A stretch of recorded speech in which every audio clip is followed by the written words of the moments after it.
6 o'clock, and this being the Plymouth Select Board, I will call to order this, the Tuesday, July 15th, 2025 meeting of Plymouth Select Board.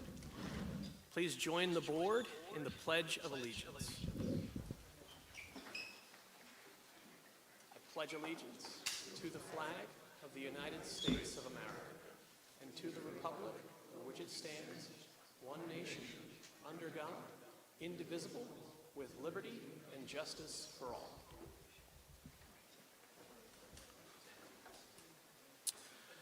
All right, thank you. So tonight's meeting of the Plymouth Select Board is taking place in a hybrid format. We have members of the board joining us here in person at the South Elementary School cafeteria. We may have a member of the board joining us virtually over the Zoom webinar platform.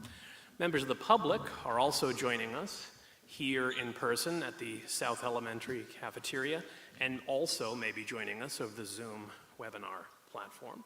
Members of the public who are interested in participating in this meeting may join us in either of those formats. The login information for the Zoom webinar platform is included on the agenda that is posted on the town website.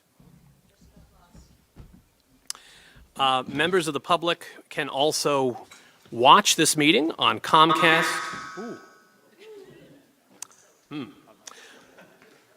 Spicy. So, members of the public can also watch this meeting on Comcast Channel 9 or Verizon Channel 47. All right, so, and members of the public are also reminded that pursuant to Massachusetts general law, any person may make a video or audio recording of an open session of a meeting of the Select Board after notifying the chair, subject to reasonable requirements of the chair, so as not to interfere with the conduct of the meeting. At the beginning of the meeting, the chair shall inform other attendees of any recordings.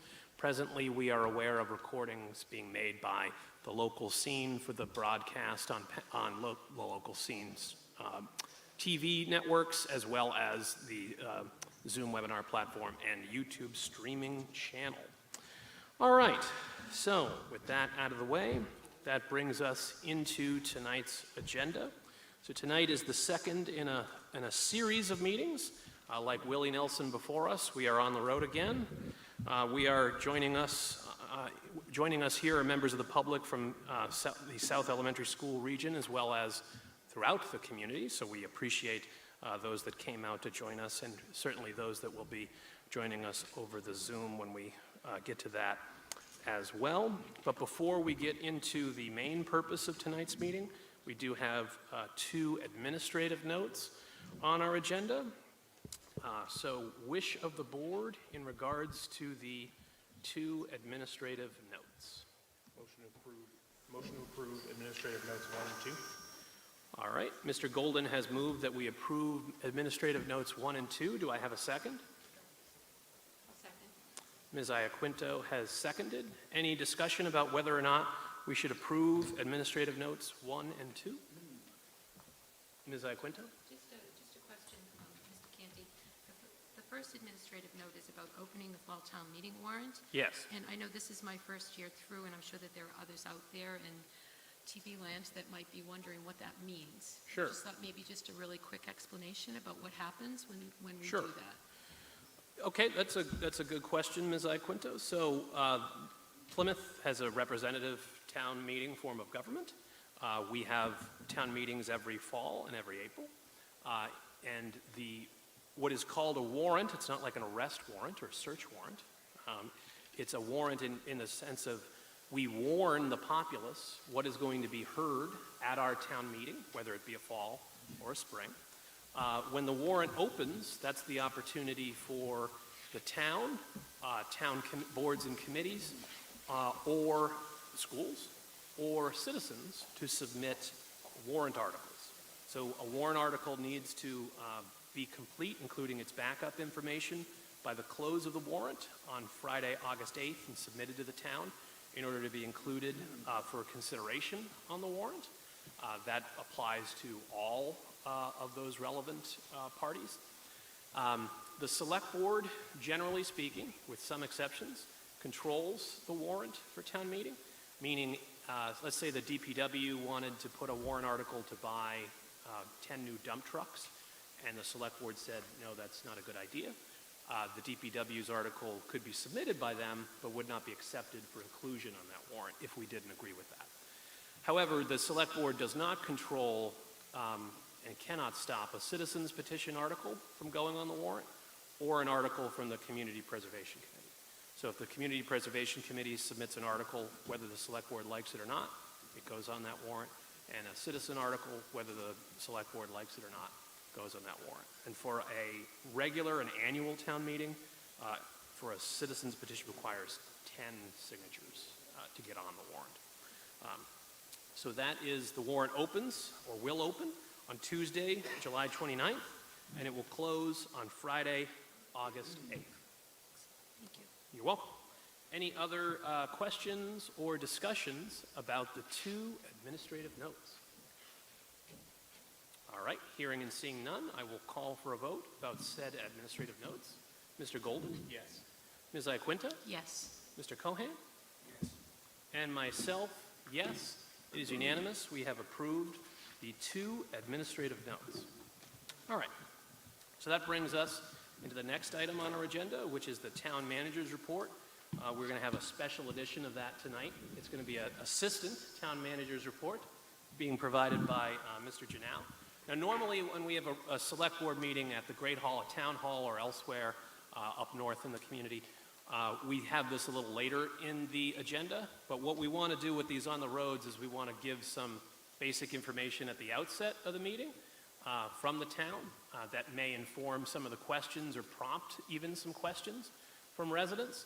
So this assistant town manager's report is going to be a little different because it's going to be tried to be tailored to issues related to this part of Plymouth and anything else of note that members in Plymouth generally should know. But with that out of the way, Mr. Janau. Thank you very much, Mr. Chair. As Mr. Canty said, I am Sylvia Janau, and I'm your assistant town manager. And as he also said, he stole a little bit of my thunder because I was prepared to say the same thing. Tonight, you'll be getting two new things, an assistant town manager's report instead of the town manager's report, and one tailored or with a little bit more of a South Plymouth flavor. So having said that, we're going to talk about the Bourne Road Fire Station project. I spoke to the chief earlier today, and he's happy to announce that that project is moving right along. Our consultant right now is working on schematics, and they have done a preliminary site and geotechnical study of the location, which is the first phase of any design project for either a building or any construction that we do. So the next phase of that will be to take that information, we will put it into what are construction and bidding documents so that at a later time we can start bidding for construction. But as of right now, everything's going right along. The next topic is in the 2022 Fall Town Meeting, Article 15 was passed, which was to allow to lower the speed limits in thickly settled areas from 30 to 25 miles per hour, and I'm happy to announce as well that the DPW has an agenda item for next meeting. They'll be presenting this to the Select Board and explaining how we got to where we got to and the next steps. So a little bit of a preview of that is that after town meeting basically votes and allows for the town to accept the Mass General Law that allows for this to happen, then the Select Board has to pick the locations where this is going to happen. So the DPW has been doing a lot of studies and gathering a lot of information on where we could do this around town, and they will be presenting this to the board next week for the board to take a vote, and then we begin implementation. So I apologize that it's taking a little bit long, but some of these things take a little bit of time so that we can make sure we do them right, but we're moving right along with that project as well.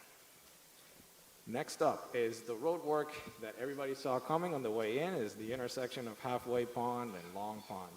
As everybody saw today, there were drums there, there were construction, widening of the road, there were pipes on the ground. So as you can see, things are progressing.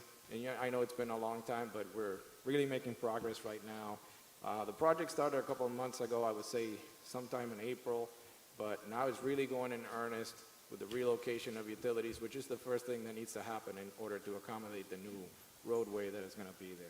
So the next phase of the project involves the widening of the road, which you have seen already. A little bit of the sides have been cleared out. and which, again, is going to be scheduled to really go in earnest sometime this month. That will be followed by the following: guardrail installation, sidewalk installation, traffic equipment installation, and finally, the final paving of coating of asphalt, which should happen at some point in time in September. So you should see a lot of progress happening now in the summertime, ending just after school starts at some point in time. And then moving on to a couple of other items, the Atlantic Golf property, which is something that we've been working on very recently.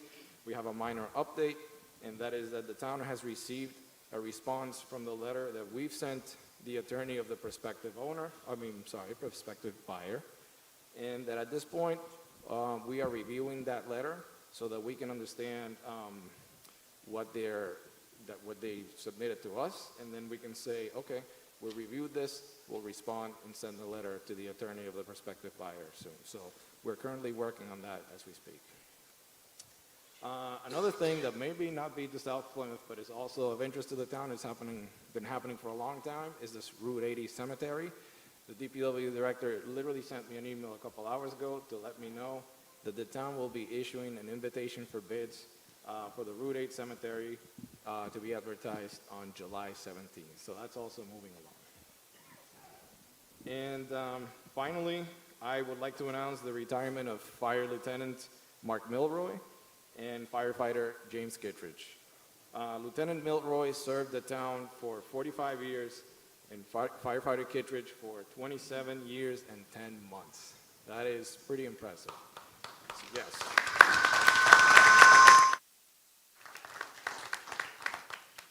So at this point, I would like to take the opportunity on behalf of the town to thank them both for their long-term dedication.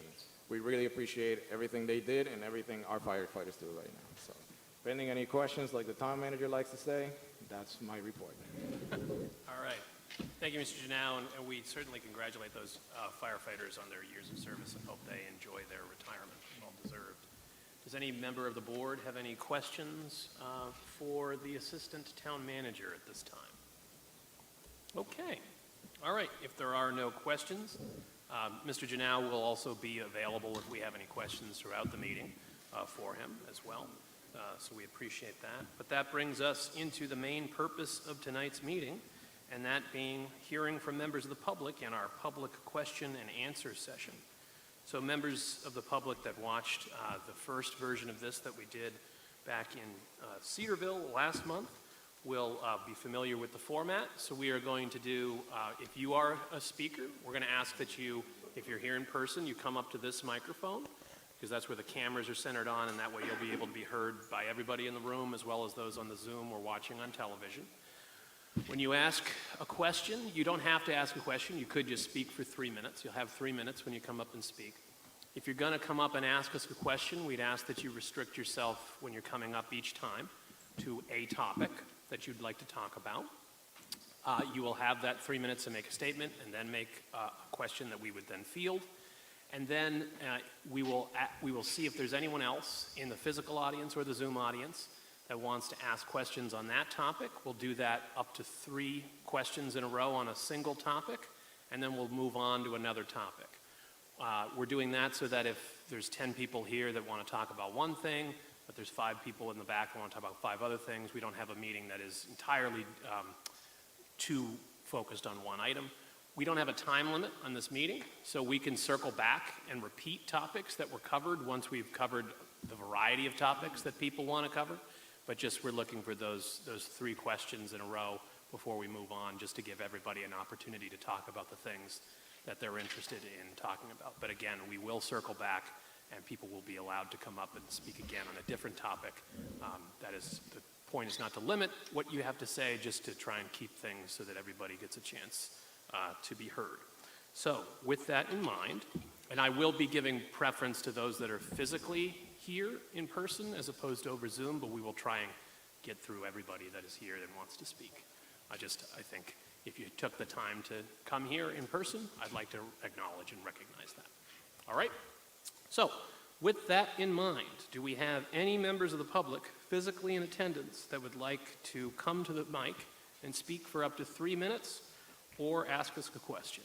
And we are joined by Mr. McKay. Yeah, George McKay, Precinct 8 Chair. I want to thank you for getting out into the community. I know this is the second one you're doing. I was at the first one. I think things went very well, so I want to thank you again for that. I have a prepared statement that should be under 2 minutes, and then I want to ask some questions. This is a follow-up from the previous time that I was on the floor. The current development related to the sale of 41 Hedges Pond Road for light industrial use and the clearing of the land and sand mining that was allowed, there is a possible danger to the health of some Cedarville residents. The property lies to the west of the closed Cedarville landfill.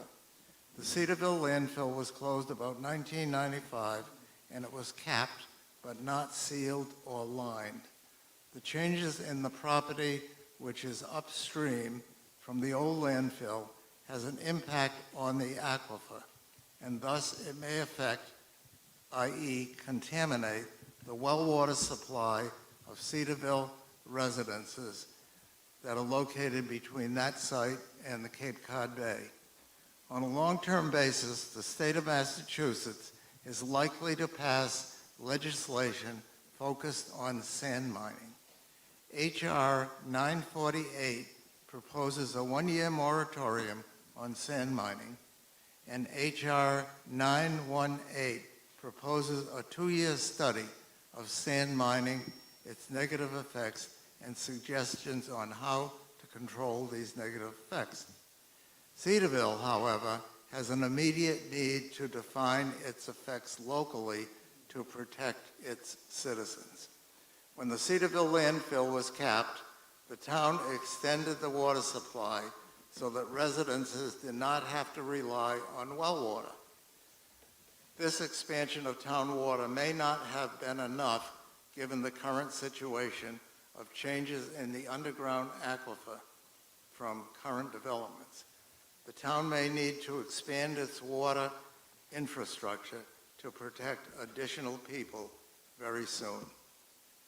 Current information from the DPW Water Division shows a next annual test is due soon, and it also shows one sampling well needs repair or replacement. So, having said all that and bringing everybody up to date, here are my 3 questions for the Select Board and Town Management. When will the sampling well be fixed?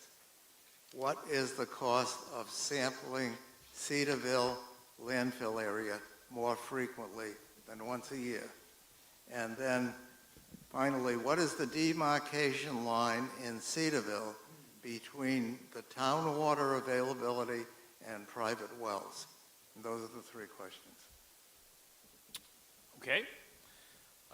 So in regards to the Cedarville landfill, so the town is currently looking at the Cedarville landfill for a variety of reasons. One being there's a project being proposed by the Department of Energy and Environment to put a solar array on the landfill, and part of that process would potentially involve additional coverage of it beneath where the current lining is, and above where the current lining is, to improve that lining infrastructure. That is being considered. I've met with David Gould about that, and they're looking at the economics of whether they want to keep the landfill in the current situation that it's in or add additional soil to it, which could then potentially be seen as a lining as opposed to just a cap. So that is being actively worked on and monitored. In terms of the demarcation line between town and public, I mean, that varies because there's private wells throughout the community, and there's public water in the areas where there's public water. The town is very cognizant of what goes into the public water that we have, and does do sampling throughout the community. I know there are some members in the community that also do, whether it be watershed associations or other groups throughout the community that do a variety of other sampling techniques and practices throughout the year. But that is an ongoing process that the town continues to work on regularly. Does any other members of the board have anything? Or Mr. Janau, did you want to add anything? Yeah, thank you. Let's see. 1, 2, testing, 1, 2, nothing. All right. When it comes to the cost of sampling, Mr. McKay, we can certainly reach out to the water super. There we go. Thank you. We can reach out to the water superintendent, the DPW, and get you that cost. But more importantly, as Mr. Canty was saying, when it comes to the locations where the town has town water, there's actually a map on our website. If you go under the departments, Public Works, and Water, there's a link about halfway down that says Water System Map. So you can click on that and it'll bring a map of the entire town showing the different water zones or pressure zones, as we call them, and the different pipes in the different roads that we have available up to their size. Different water mains from, interestingly enough, 2-inch water main, which I didn't know was a thing. So from 2 to 20-inch water mains. But all that information is up on our website. So if you want to look at a specific area, you can start with the map. And if you can't find that location, please feel free to give us a call. Thank you. Mr. Colden? Thank you, Mr. Chairman. I would also add that the Public Health Division has water quality reports up on their website as well. So in addition to seeing the map, you can go on and see all the testing that's been done in the community prior to this year. All right. Anyone else? Thank you, Mr. McKay. Anyone else have any questions on the Cedarville landfill? I imagine water may come up in other capacities, so yes, please come to the microphone and identify yourself. My name is Paul Smith. I live at 127 Ellisville Road, have lived there for over 35 years. I go by the Hedges Pond landfill, as it was known in its early days. And I want to clarify on some of the points. For instance, speaking with Mr. Gould, my wife Rosemary and I have met with him. We've showed him testing of our well. We are less than a half a mile as the crow flies from this landfill. We're aware of its history. We've researched its history. We've discussed it with him. We know it's at the end of its tenure this year or next year, okay, when monitoring would stop, even though possibly could be continued. And the state has recommended for closed landfills that have bleached, and there is evidence of that bleaching. That is why the downstream neighborhoods in Cedarville have municipal water. It was as a result of their water was fouled.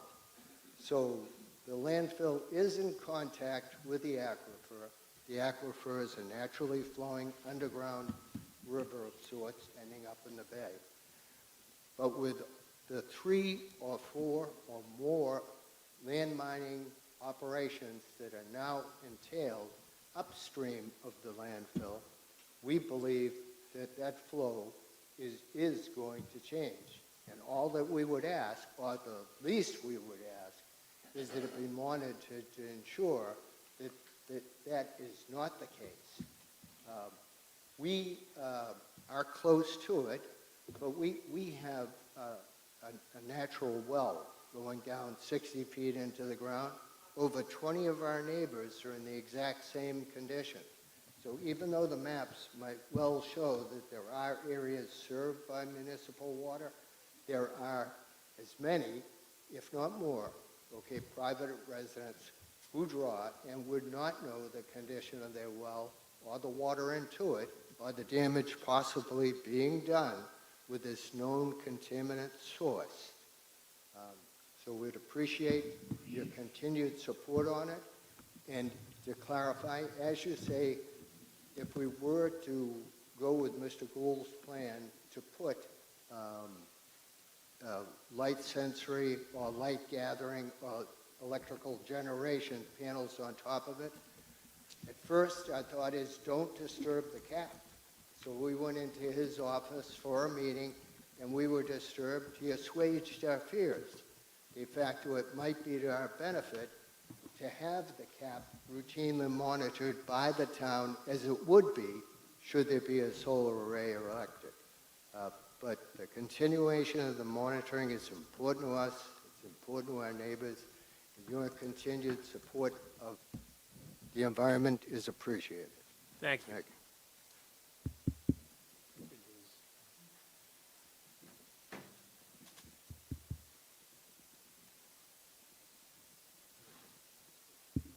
All right, we're back. Thank you. So we are continuing to monitor that, and I'm confident that based on the anticipated, because really the question with the photovoltaic arrays is, are we going to do it on the current landscape of the landfill, or will the landfill be modified in any way to allow for more of the surface area to be used for photovoltaic for arrays? But in either scenario, we would continue to monitor the landfill and whether or not it is affecting the water supply, because obviously that would be a change in circumstances that the town was initiating in regards to that. We are not concerned about the work in neighboring parcels affecting it, but because we will be monitoring it for other reasons anyways, if that were to cause disturbances that would affect the landfill's interaction with the water supply or the aquifer, that would also be caught by that process regardless. So I think we can hopefully assuage those fears that the town is going to continue to monitor that, not just for this area of town, but obviously the aquifer affects the entire community. Any other members of the board have anything? Yes, Mr. Cohan? Paul brings up an interesting point, as George had alluded to it, and the assistant town manager had pointed to the website where we see the different pressure zones throughout the town. Is there a page that we can direct them to look at where the private wells in the area are located? Obviously, that information is kept by inspectional services and the Board of Health. Has that ever been compiled in one location so we can see that in the vicinity of this area that we're monitoring? I don't know if that page exists, but that might be, if it doesn't exist, it might be something that we work with inspectional services or the Board of Health to see if that information can be gathered in a way that we can look at where the private wells are in the vicinity of this area that we're monitoring. Thank you. Mr. Janau? Yeah, absolutely. So I think that would be more of a challenge than locating, in order to be put in a map, because there could be hundreds of, and thousands of homes with private wells within a certain area. So what we encourage folks to do is, if you're looking for information on your particular well or the wells in your particular neighborhood, you can certainly go to either the health department, and they have all that information, or archivist Connor Anderson on the 4th floor, and he will be able to gather all that information. Additionally, for the gentleman who came up and spoke, obviously testing your well is a real concern. For folks who have town water, obviously the town does the water, and we're mandated by DEP to keep certain water standards. So how can you do that on your own when you have your own well? And the best way to do that is to hire a private lab, and they would do samples. Okay, lost the mic again. They do private samples of your well, and you can also go on the health department website, and there is a link to well water tests. It gives you information on what you should be testing for. And I feel that I have to give the disclaimer, but even though we have 2 companies there that we give the information you can contact, we are not endorsing either business, but it's just local business that are available to you. So if you have any question of your well water quality, reach out to the health department. If you want the location of your wells or nearby wells, again, health department and the archivist, and we'll gladly help you. Thank you. Mr. Cohan? Thank you. Yes, I was, when I was thinking about identifying, it's just, a dot on a map to the vicinity of this location. That might be something that we look into to see if it's it may be daunting, it may be something that the Board of Health and the inspectional service that has to keep track of this information might have access to. But also another way of addressing the issue is to zone out different distances from the location that we're monitoring to let people know that you're in the vicinity of this activity and that you should look at testing. Maybe that's something that we preempt to just keep people aware that they live in an area that is in the cone of influence as it relates to the possible location of their well. So it's just something to think about, I guess, just listening to the residents and responding to them. I think that be something that staff might look at. If the chair would indulge me, just to clarify regarding individuals getting their wells tested, we did that. And, Okay. And what you have to do with a town accepted someone to take the samples and then to go to an independent laboratory and then to clarify as to just what you should test for. It's in the order of $685, and you'd want to do that to protect your family. But it is no small thing. And even as to just what should you look for. I understand. Thank you. Anyone else have any questions on the Cedarville landfill? Mr. Williams? I'm Don Williams from 42 Carter's Bridge Road, and I want to thank you for coming out and listening to us. This is an important issue for both my role as Vice Chair with George in Precinct 8, my role as President of the Herring Ponds Watershed Association. And what I'm here to do is ask if you would accept some help from us who know a little bit about water.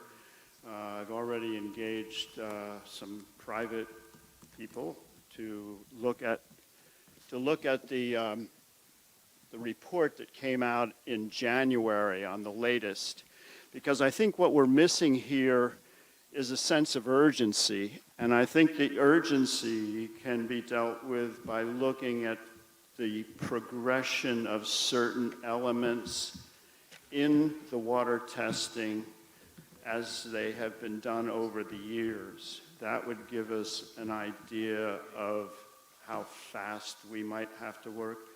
And the question I want to ask is if you're willing to allow me and several other people to work with the town to expedite this information being known. Because to my knowledge, nothing has been said about how fast any contaminants may be moving. We know which direction they're moving in because there is plenty of information of how the aquifer is flowing. What we don't know is what some of the disturbances have done to change that, and we could plot that kind of thing. So the question is, I'm having some experts look at this report that I've gotten from January. I'm going to go in and talk to Kendra Martin about it and find out what she knows. But so far, I haven't seen anything about the progression of these elements. So we're willing to help. And I think that the time is right with this group of people sitting at that table to offer that and to hopefully have it accepted in good faith. Thank you. Thank you, Mr. Williams. We can certainly follow up with you about that after the meeting. It sounds like something we could potentially work on, but we will follow up with you about that. Thank you. Mr. Canty, can I ask a question, a follow-up question to that? You can, yes. Thank you. Yeah, so that's a very interesting idea. I love data, so I'd be very interested in seeing that data. I'm just curious what kind of historical data we do have to trace the contaminants. Is that something that you're suggesting we need to pull together, or do you actually have some of that historical data that we can use? No, it is there. It's not there. It just needs to be analyzed as far as I know, which is not fun for a lot of people except us nerds, and we're willing to do it.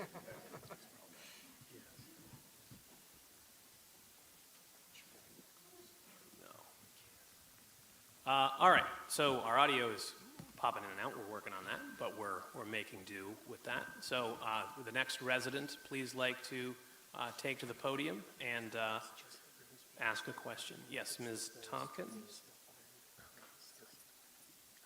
Just pull up my comments here. Good evening. My name's Emily Tompkins. I'm precinct 14. A lot of the conversation about affordability in Plymouth is focused on how it impacts seniors and the unhoused. While these certainly are important demographics to support, often left out of those conversations is how it's becoming unaffordable for the younger generations. for people like me. I'm 32 years old and a lifelong resident, as is my husband, and most of my family, young and old, live here. Plymouth is my home.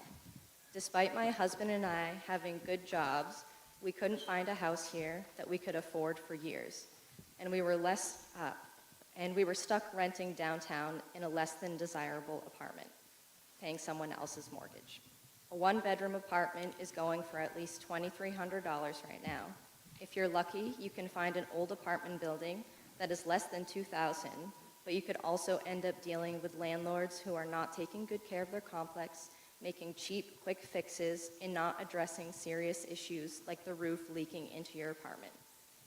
Your housing also rests on the landlord's whim to increase rent. At any moment, you could have to leave your home and the town in general due to increases in rent. We eventually found a home last year after a long search, but we're some of the lucky ones. We're also in that cost burden category, meaning more than 30% of our household income is going toward housing. We didn't want to waste any more years renting. My mortgage as a first-time home buyer is more than double my rent of my crappy apartment. Luckily, we're not living paycheck to paycheck, as many young people are, and we have savings. Many young people have to leave Plymouth in order to find reasonable housing and a job that pays enough for the cost of living these days. We have an amazing school system here, but many skilled and talented graduates have to leave Plymouth to afford housing and to find a job that pays well. We spend so much money on our great education system, but so many of those students can't stay here, and we lose that return of investment in the town. We have many service and retail jobs in Plymouth, but other than starting your own business, which many people aren't interested in doing, often is a gamble, the jobs that can support the housing costs are in other towns and cities, not in Plymouth. $20 an hour in our area doesn't get you very far. I commute nearly an hour to my job, which for many young people like me, we're spending our money elsewhere and wasting time commuting when we could be getting involved in our community, enjoying its many attractions, and being with our families.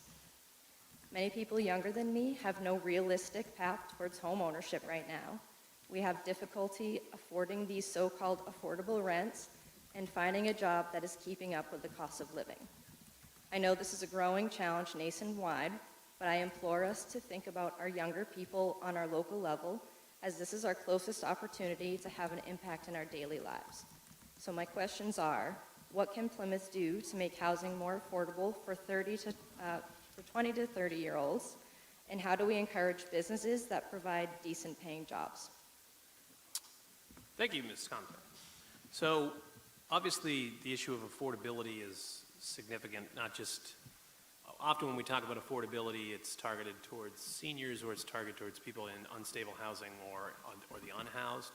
But I do think Ms. Tompkins raises a good point about there's a demographic of Plymouth's younger generation, say your 25 to 35-year-olds that are having difficulty staying in Plymouth, that they grew up here and they'd like to stay here, but they can't find a place to actually reside here long-term, because you can only live at home with mom and dad for so long. You're only willing to do that, and they're only willing to have you for so long. So I think that part of the solution, that the more affordable housing stock that we have throughout the community, the more every demographic that's affected benefits, particularly if it's not restricted to an age group or a subcategory. It makes sense to restrict some of that to seniors or some of it to things like veterans or things of that nature, but producing more reasonably affordable housing throughout the community is a benefit. The town, at the town meeting in the fall, passed the first step of a three-step process for a land bank that would involve affordable housing that's cheaper than the 80% that's standard throughout the area, that's instead of 60% AMI, area median income, so it's more achievable for someone, a working class individual, to actually buy that, regardless of their age demographic. But another good point is increasing the amount of good jobs that we have. We're going through a master planning process in the community right now, and a large percentage of people that work in Plymouth do not live here. I think it's about 70%, about 80% of people that live in Plymouth don't work here.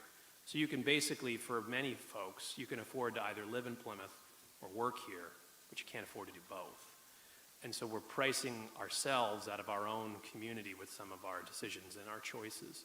So being able, in order to solve that, we need to, number one, like I said earlier, increase that affordable housing stock, which lowers the cost of all housing, including other housing options.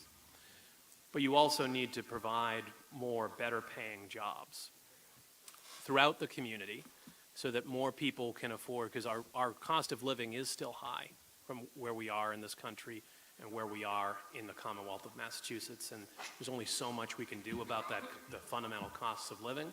So we need to look at what businesses we'd like to attract, to do what types of things in our community, provide what types of services, what types of jobs, and we need to look at I would say our zoning laws and our regulations to make sure that we're not making it unduly difficult for the right types of businesses to come in the right areas.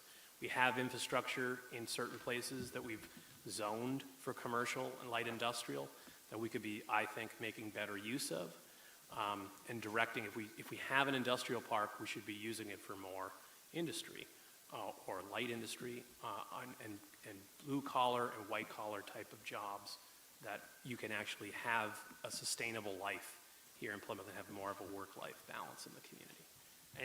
Mr. Cohan? Emily Tompkin, thank you very much. That was a nice synopsis of what one generation is facing when it comes to finding housing. But it is a challenge, and one of the things I'd like to be calling is for a housing summit in Plymouth to find all the different organizations that are out there working to create affordable housing, to come together and start seeing where their priorities might cross-pollinate, where we can get a larger result from the affordable housing building community. If you look at our affordable housing building community, there's a number of nonprofits out there trying to build units. But at the top of that pyramid is the Plymouth Housing Authority. It was designed nearly 60 years ago to create affordable housing. It was doing that very successfully in the 1970s, in the 80s, in the 90s. Well, not as much in the 90s. But when you look at Cherry Hill 1, if you look at Castle Hill in South Street, and you look at Homestead Terrace, you're looking at these projects, these endeavors by the Housing Authority to bring units online. That all came to a quiet end in the 1980s. I remember there was a woman here in town. She ran the Housing Authority. Her name was Joan Pimentel. Joan Pimentel ran the Housing Authority for some 30 years. She had a great deal of institutional knowledge, how to build housing. And she worked with the Community Preservation Committee in 2005, and we added 36 units to that complex.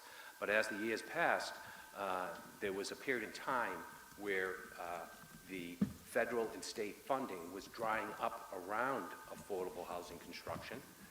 Starting in the 1980s, there was a lot of deregulation, and the reason why we're not only having a problem here in Plymouth, but across the Commonwealth, across the nation, is because all across the nation, starting nearly 40 years ago when they were deregulating this industry that built housing under Truman, under FDR, and Lyndon Johnson, and Kennedy, and throughout time, we were always committed to building affordable housing. The federal government and the state government played a strong partnership in building those units. We haven't been building those units for nearly 30, 40 years, and now we have a crisis all across the country. It's very similar to the banking crisis that we experienced. The deregulation that took place in the 1980s brought a crisis upon the country in around 2007 with the banking industry imploding. So I think that this is a larger question. We always have to keep that in mind because everybody's very interested in creating affordable housing. But one of the first things that we can do right here in Plymouth right now is start reaching out to the affordable housing community and getting people together to see what grants that might be out there, what tax incentives that might be out there. The town has been working towards this on numerous levels at different times, but I think that it would be a good idea to address the concerns because in the end, your description of one generation is very reflective of the many generations here in Plymouth that are looking for housing. So thank you for those comments. Thank you. When the audio cuts out, I've been told that, oh, there we go. There's an example. So people online and on watching us on television can hear us whether it's cutting out or not. It's just affecting the sound system in the room. So if you're at a microphone, and for us that are answering questions at the microphone, if the sound, we'll notice when it cuts out, just speak up loud enough. Maybe go back a little from the mic so we don't deafen people, perhaps listening to us on an ear pod. But beyond that, at least the broadcast is fine, and we can just speak up to accommodate people in the room as we work through the audio issue. We might need to partner with the schools about their sound system. But with that in mind, Ms. Iaquinto? Yes. Emily, thank you so much for those questions. Those two issues, affordable housing and better paying jobs, economic development issues, were central to my campaign. So those are two things that I'm also very passionate about. I've been meeting with a number of different groups who are also passionate about affordable housing. And clearly it's a national crisis. We're not living in a bubble here. This is happening everywhere, not only nationally, but I would say internationally too. It's just a huge issue. We need to get creative. There are people out there that are trying new things, trying different ways to approach this issue. I'll point to Falmouth, for example. Falmouth is doing a really nice job. They have of focusing the community and a lot of their resources to try to solve the affordable housing problem. They have an affordable housing coordinator. A lot of different towns have people in that role whose responsibility it is to kind of harness all of the resources, financial resources, so funding, developers, all of the not-for-profits that are also focused on this issue and really trying to come up with some real solutions. So I guess I would challenge all of us to start to think outside the box. We all know that the statistics about affordable housing and the 40B issues and all of that is just it's sort of like it feels like an insurmountable problem, but if we start chipping away at it and start bringing new fresh ideas to the table, maybe we can move forward even if it's just an inch, which would be far better than where we are now. Thank you. Thank you. Anyone else before we solicit another member of the public on this topic? All right, so the topic would be affordability for Plymouth's younger generation, both in terms of housing as well as livable jobs. Does anyone else have anything they would like to add in that regard? No one in the physical audience. Ms. Kennedy, do we have anybody on the Zoom that would like to chip in on that particular subject? Not right now. All right, we do not. All right, well, I appreciate Ms. Tompkins for bringing that issue to the front of our mind. I do think that affordability for our younger generation is important to have a sustainable community in the long term, because if we price our young out of the community, then what are we doing all of this for? In any event, any other questions from any other residents? Yes, I see Mr. Abbott first, and then we'll go to you next, unless it's a different topic.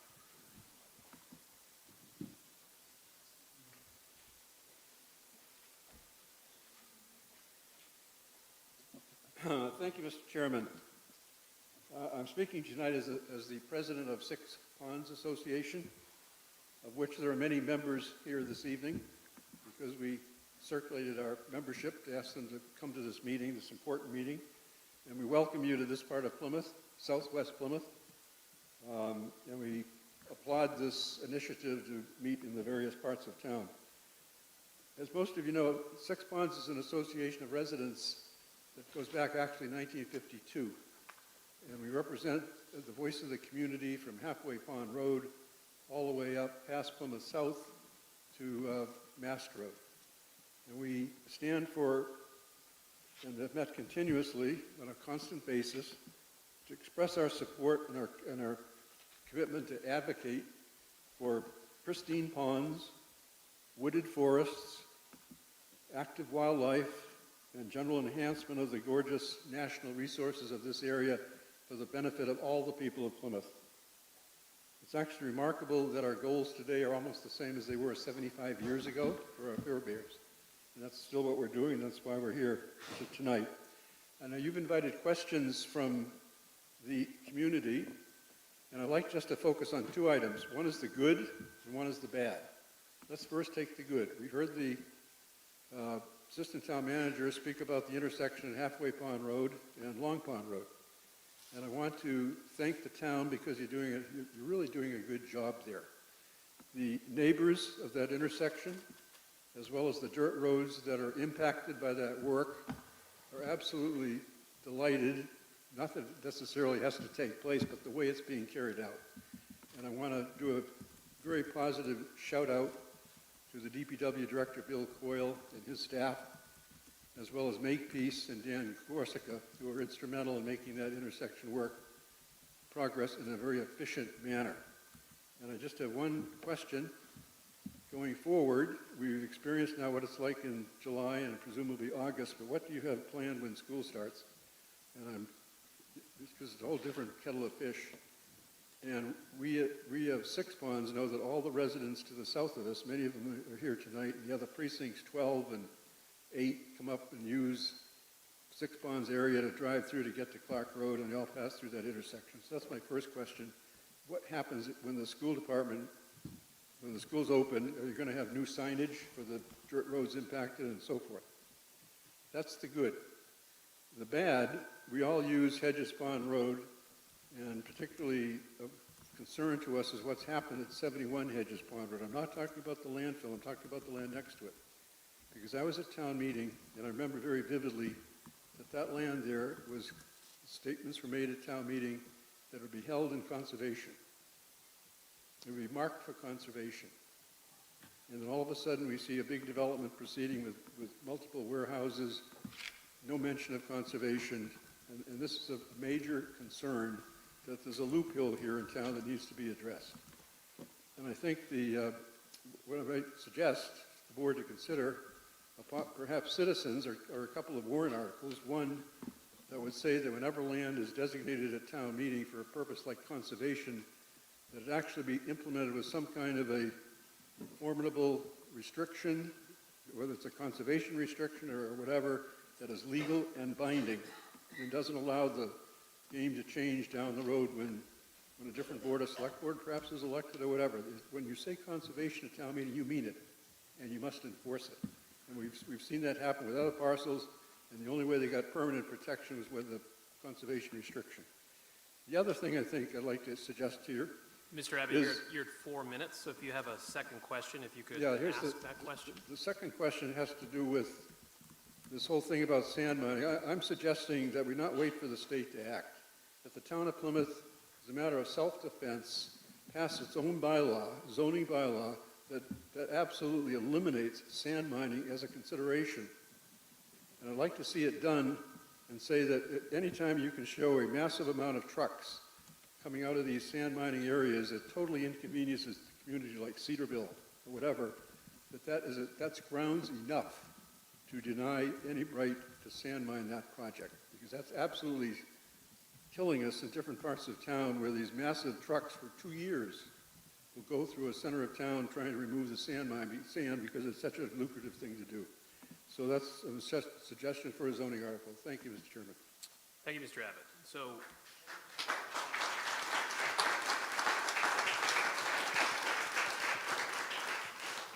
the issue of 71 Hedges and sand mining in general in the community and the Commonwealth came up at our Cedarville on the road as well. And since then, I have had conversations with the Director of Planning Development and the Chair of the Planning Board in regards to, so there is currently a zoning bylaw that regulates sand and gravel removal. Zoning bylaw changes have to go through the Planning Board, and I anticipate that at our next, we have periodic joint meetings, the Select Board and the Planning Board, that we will be having a conversation about revisiting the current sand and gravel bylaw, particularly in relation to the definition of incidental as it relates to removal. And we also have the ability to, look at and make sure that we're enforcing the current law up to the standards that we want to enforce that. So that is work that has already started as a result of the last on the road that we had about a month ago. In regards to the first question, in regards to Halfway Pond Road, so we currently have a schedule in place where we anticipate the bulk of the work is going to be done by September, and there may be in October and maybe in November some finishing touches that need to be done at the intersection, but the work is being targeted to be as done as possible before school returns for that very reason, because that is going to drastically increase the intensity there. So the DPW is very cognizant of that, and I know is keeping precinct residents informed. I was contacted by a chair of Precinct 17 with some interest about that, and there's going to be some regular communication about that progress, is making sure that things stay on track and informing if there's any delays that come up throughout the project, as sometimes do in those types of scenarios. Does any other member of the board have anything they'd like to add in regards to that? Yes, Mr. Cohen? Yes. So at the meeting that we had last month in Cedarville, and again at a recent select board meeting, I've indicated that I believe that time is of the essence. We need to be putting together a committee or working group, whatever the pleasure of this board in combination with the planning board might be, putting together this and giving them scope of responsibilities in some direction. I think that I know that from time to time we meet with the board, and apparently there has been some overtures, but as a board, I think it would be nice if in a future agenda we put it on the agenda to discuss how something like this might develop between the two boards, and what we might be looking for in terms of its makeup. There's a lot of different creative ways that we could look at that, including other committees and boards to appoint people to the committees or working group.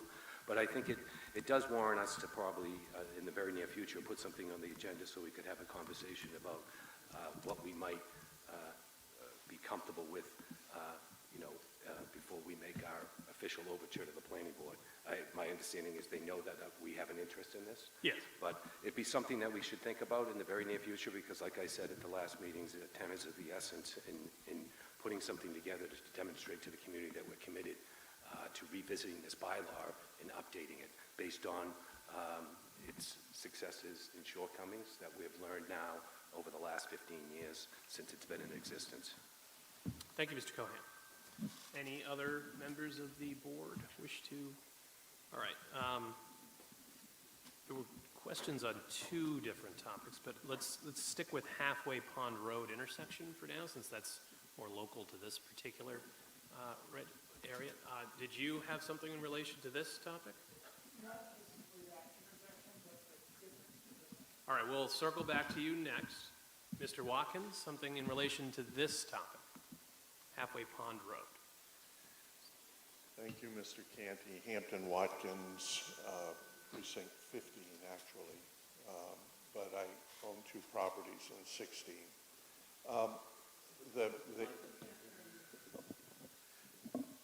The issue that is slowing, not stopping progress, because I know that Lawrence Lynch is working diligently, is in fact the presence of a utility line that we passed it today, all of us, I'm sure, that is being supported by a tree branch.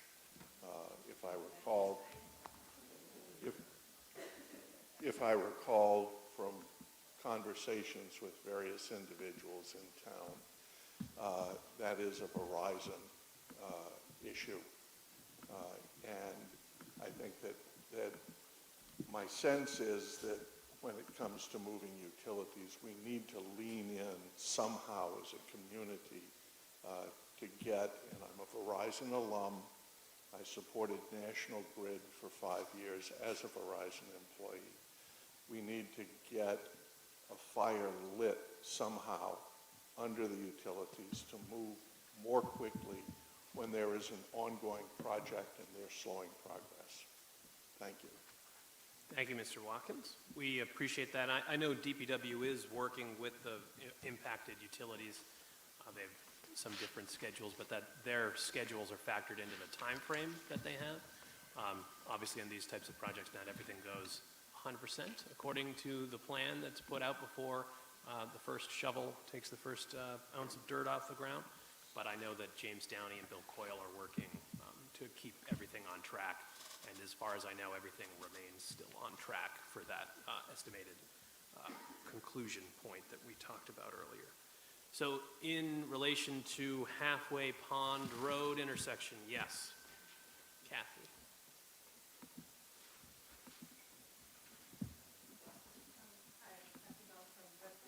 Kathy Bell, thank you. You're welcome. It's a comment, really, with the master plan. Living where we do here, there is only one access road to go north. And you consider as you're building and you're looking at the golf club that may be becoming a housing development, more and more traffic's going to be going down Long Pond Road. It is the only way to go. So my question to you is, thinking about the future, what are we going to do for another road? Because you cannot build more houses, have more traffic without considering another way to go north. For me to go north, I either have to go that way or have to go down to Cedarville and go around, or down Route 3. So my comment is, if this is going to be developed here, then we really need to think about another way to go north. And that is my comment. All right, thank you. So part of the town is, for those that aren't aware, the town is going through a town-wide master planning process. Currently, we've engaged a consultant, Stantec, that's been working on this for the last 18 months or so. I'm actually on the master plan committee. I'm the vice chair of it. And we are on about 66% or so through, so about 2/3 of the way through that process.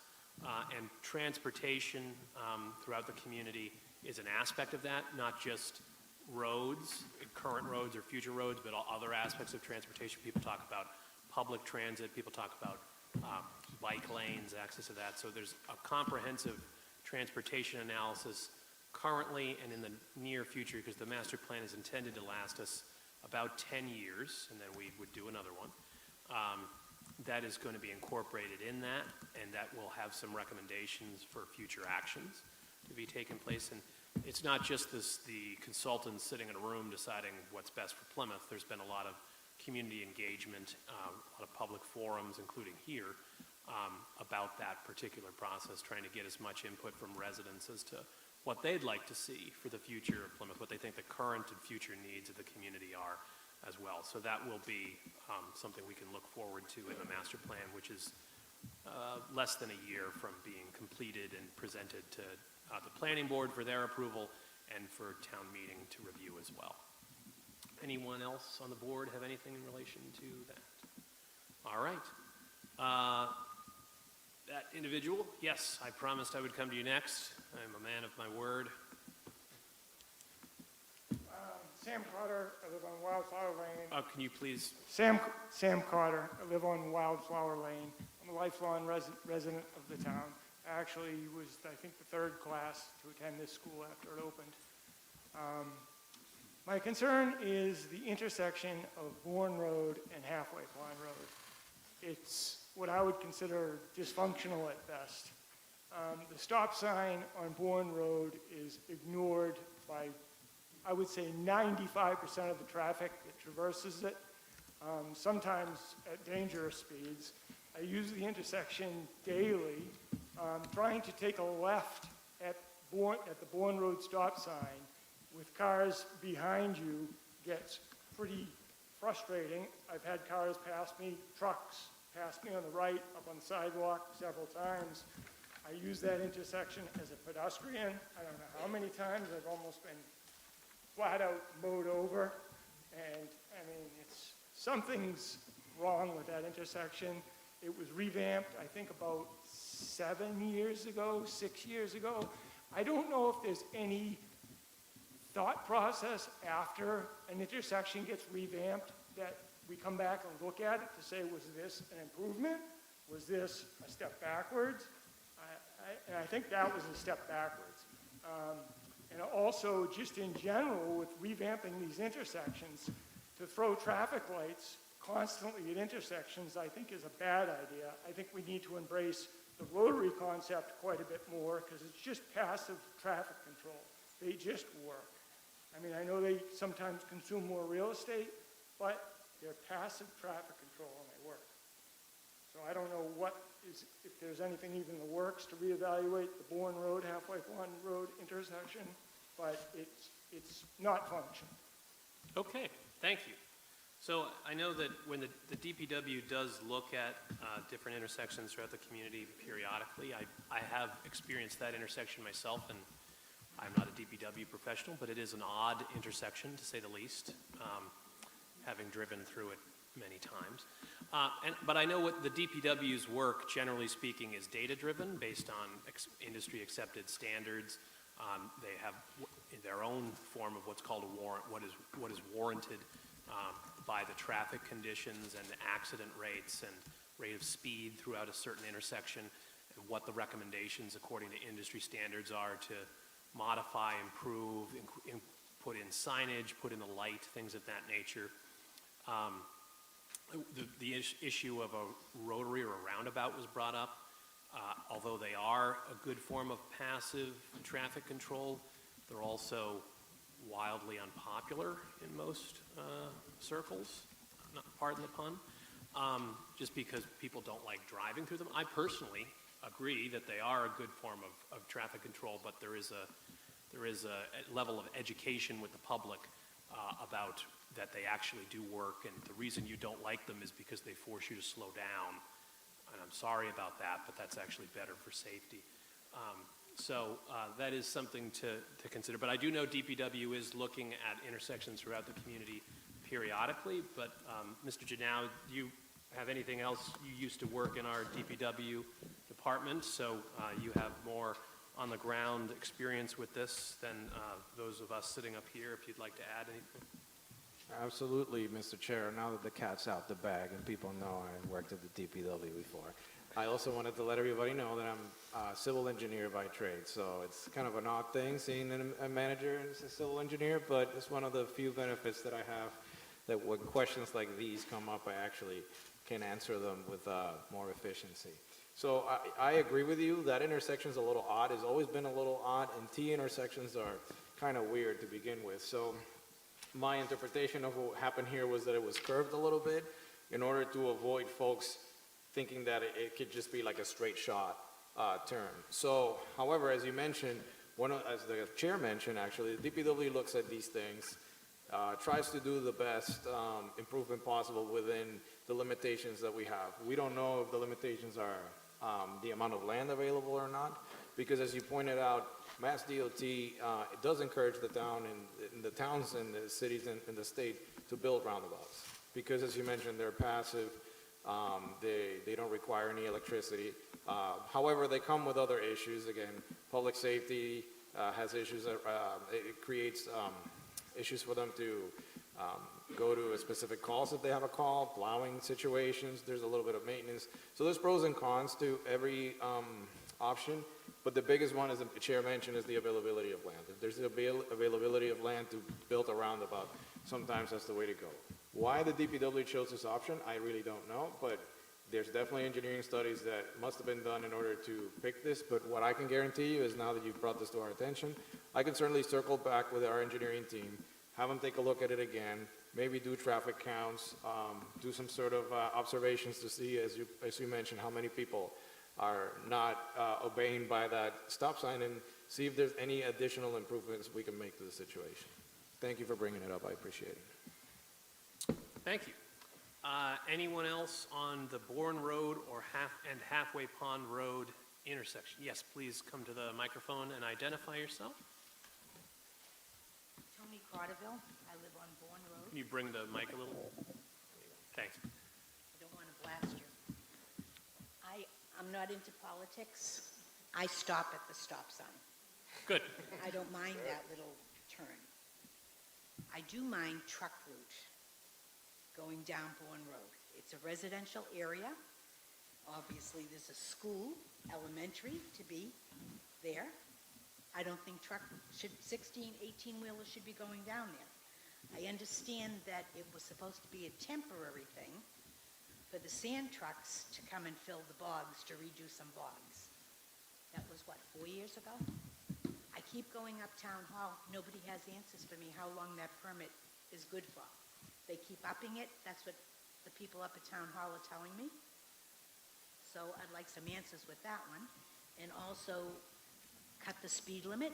If you're going to lower the speed limit, you have to have police trafficking the area and giving citations out. That's it. Okay, thank you. Mr. Cohen? So sand and gravel removal comes with a permit, would have been issued by inspectional service in the planning department through the zoning board of appeals. So if you are noticing a sand and gravel removal operation in your neighborhood, and there's numerous around town, to get those permits, you would have had to gone to inspectional services at town hall and the planning department, where the zoning board of appeals may have heard a special permit regarding that. So if you want to check on the permit status and how long it's allowed to operate, you are correct. At times, they do come in and ask for extensions to those permits, and those would be heard typically by the zoning board of appeals. So my advice to you is, and if you want to talk to me after this meeting, I'll help you through that process of engaging the right departments to find out the status of that permit. All right. Any other members of the board wish to answer? I would say that the traffic, lowering the speed limit, because that comes up a lot, that can be sort of a double-edged sword, because when the DPW, if a speed limit is posted, it's different if it's not posted, then there's certain provisions that can be engaged in. But if it's posted, then a traffic study needs to be engaged in order to lower a speed limit. And as most of us know, maybe not us, but everybody else tends to drive faster than the posted speed limit, which the data then suggests if there's not enough accidents, which is a good thing, and people are driving over a speed limit that's posted, then that actually tends to drive the speed limit up, not maintaining it and not lowering it. So there can be an unintended consequence of a speed study, whether it be in this area or anywhere. So that's just something to be mindful of, because it is that data-driven approach, and that's why it seems odd, but that is what comes out in a lot of times in those studies. Something on this topic? Yes, please come to the microphone. Bourne Road, Halfway Pond Road intersection. Well, my comment, Suzanne Lucas, Precinct 16, Six Ponds. My comment actually goes back to the other intersection, but it's valid for this intersection as well, Halfway Pond and Long Pond Road, is again about the speed limit. The speed limit is posted at 20 miles per hour at that intersection. It has been for the last 35 years that I've lived there as an abutter. It's very rare that anyone is going 20 miles an hour, especially if you want to make a turn. My concern now is with the construction. The police details are there during the construction hours, which most days are ending at 3 p.m. Saturdays and Sundays, there's no patrol there, and people are going very, very fast. So I would just like to bring to your attention that traffic does need to be, the speed of traffic needs to be monitored a little bit more closely. There's a lot of barrels, orange cones, those big pipes. It's quite a dangerous intersection before the construction started, and right now it's particularly, and we've got another 8 weeks of summer traffic. So if the board could take that into consideration. Thank you. Okay, thank you. We can certainly circle back with the police department about speed enforcement and traffic enforcement in that area to make sure that we put that on their radar again, pardon the pun. So that's three on that particular topic, on Board Road and Halfway Pond Road. Again, we can circle back to these topics once we've exhausted the inventory of individual topics. But does any other resident physically in the room have any other topic that they'd like to talk about? Pat Adam?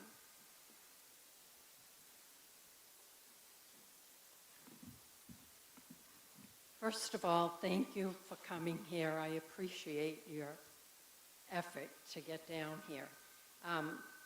Circling back to the speed limit, I want to make sure that there's a public hearing, and I wanted to ask the assistant town manager at what time in the timeline with the public hearing speed for lowering the speed limit.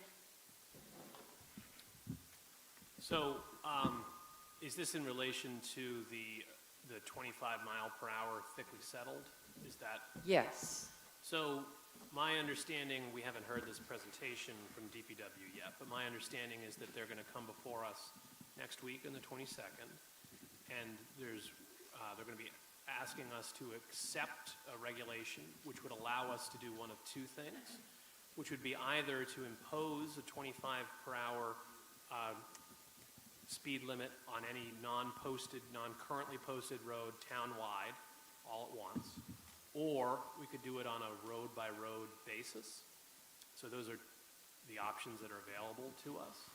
I have my opinion about what I think in that regard. I think there's a lot of, I would want to know how many roads would be affected. We have 380-something miles of roads, and a lot of them would, I don't know the exact mileage, but many of them will meet a thickly settled, currently non-posted criteria. So I will allow other board members to make up their own decisions, but I think it would perhaps not be wise to make a blanket 25-mile-per-hour speed limit throughout the community in one meeting, and to instead ask the DPW to identify the specific roads that they would like to see this happen on, and then start a process where we can give people fair notice and opportunity to be heard, because depending on the road and the collateral consequences of adjusting the speed limit on a given road, that could impact other roads. So I do think there's value in hearing from residents. Maybe nobody will talk to us about it, but at least giving them the opportunity to be heard I about it. believe the town meeting article specifically specified public hearings. So technically having an item before the board is a public hearing on it. So, but whether we could have a more expansive public hearing, or we could have a more limited public hearing. So, I think there's a point of diminishing return. If you had, 40 meetings about one particular road and whether it should be lowered, that probably would not be a productive use of time. But I'd also think that on the other end of the spectrum, personally, just unilaterally in one meeting lowering all the speed limits on non-posted, thickly settled to 25 is probably also not in our best interest. But we will see what the presentation is next week, and then we will see what the board's wish is in regards to starting a process or concluding it at that particular time. And I wanted to comment on Tony's comments about the sand trucks. And Jason Silver is the Inspectional Services Director, and he's the one to call if you have any question about something you don't think is right. And I have two other questions, but it's not related. Do I wait my turn? Yes, please. We'll come Right. back. Thank you. All right. Thank you, Pat. Anyone else have any questions on the 25-mile-per-hour thickly settled speed limit issue? Yes, please. If you just got to come to the mic before you. I understand, but the people at home can't hear you. If you do 25 miles an hour, maybe they'll do 35. If you keep it at 35, they're going to do 45. So it slows it down a bit. It could. My daughter lives at 115. She's sorry she couldn't be here. It's right diagonally from Lucy's path. There's like a curve in the road. She has been almost killed about 6 times trying to get her mail from fast-running cars. Thank you. I'm sorry to hear that. Mr. Cohan? Just to note, I heard a couple of comments about hearings and meetings, and the chairman alluded to it, the different levels of hearings. But when town meeting, and Fanata went to town meeting calling for a hearing, most likely it was to not only post it the normal ways you'd post a meeting, but also advertise in the local paper or wherever the town is required to advertise. I think there's been a change at a recent town meeting to advertise online that the meeting will take place. But like the chairman said, I would be paying attention to the 22nd meeting when we go over that material. So there'll be a further discussion on what you brought up tonight. Thank you. All right. Anyone else on the board? All right. Anyone else physically in the room want to talk about the 25-mile-per-hour thickly settled speed limit? Casey, anyone on Zoom interested in this topic? Nope, no one right now. All right. All right. So that opens it up to other topics that we haven't covered yet. Yes, Ms. Holland? Thank you, and thank you for the opportunity to ask questions and have them answered. Yesterday, I read an article in the Plymouth Independent that was greatly disturbing to me. I'd like to just read a bit of it and then ask you some related questions. It concerns some women, a group of women in the Pine Hills who raise money to help Plymouth residents who might need some financial assistance. So here's what it says in part. A Plymouth student's father was detained by ICE, which planned to deport him. The nonprofit, these women, provided emergency relief since the mother was then the only wage earner. Now, the student and his siblings are being deported along with the father while the mother remains here to raise money for legal expenses. So my question, I don't know anything about Plymouth or how it would handle this, so I'm just going to fire my questions to you and perhaps you can answer. I'm not even sure that you can. Is there a protocol in place for the town of Plymouth to deal with ICE? Is our police chief alerted when ICE is in town? Do they have a warrant? Is there any due process? Does our police force know where ICE will go and whom they will pick up? Can we learn where these law-abiding, tax-paying residents of our town will be detained, and deported to? Do you, our select board, have a role of any kind to play in this? And what can we as private citizens do to help protect our fellow citizens? I really fear if we do nothing and we allow this to happen in our town, America's hometown, that we will really come to regret not standing up to this cruelty. Thank you.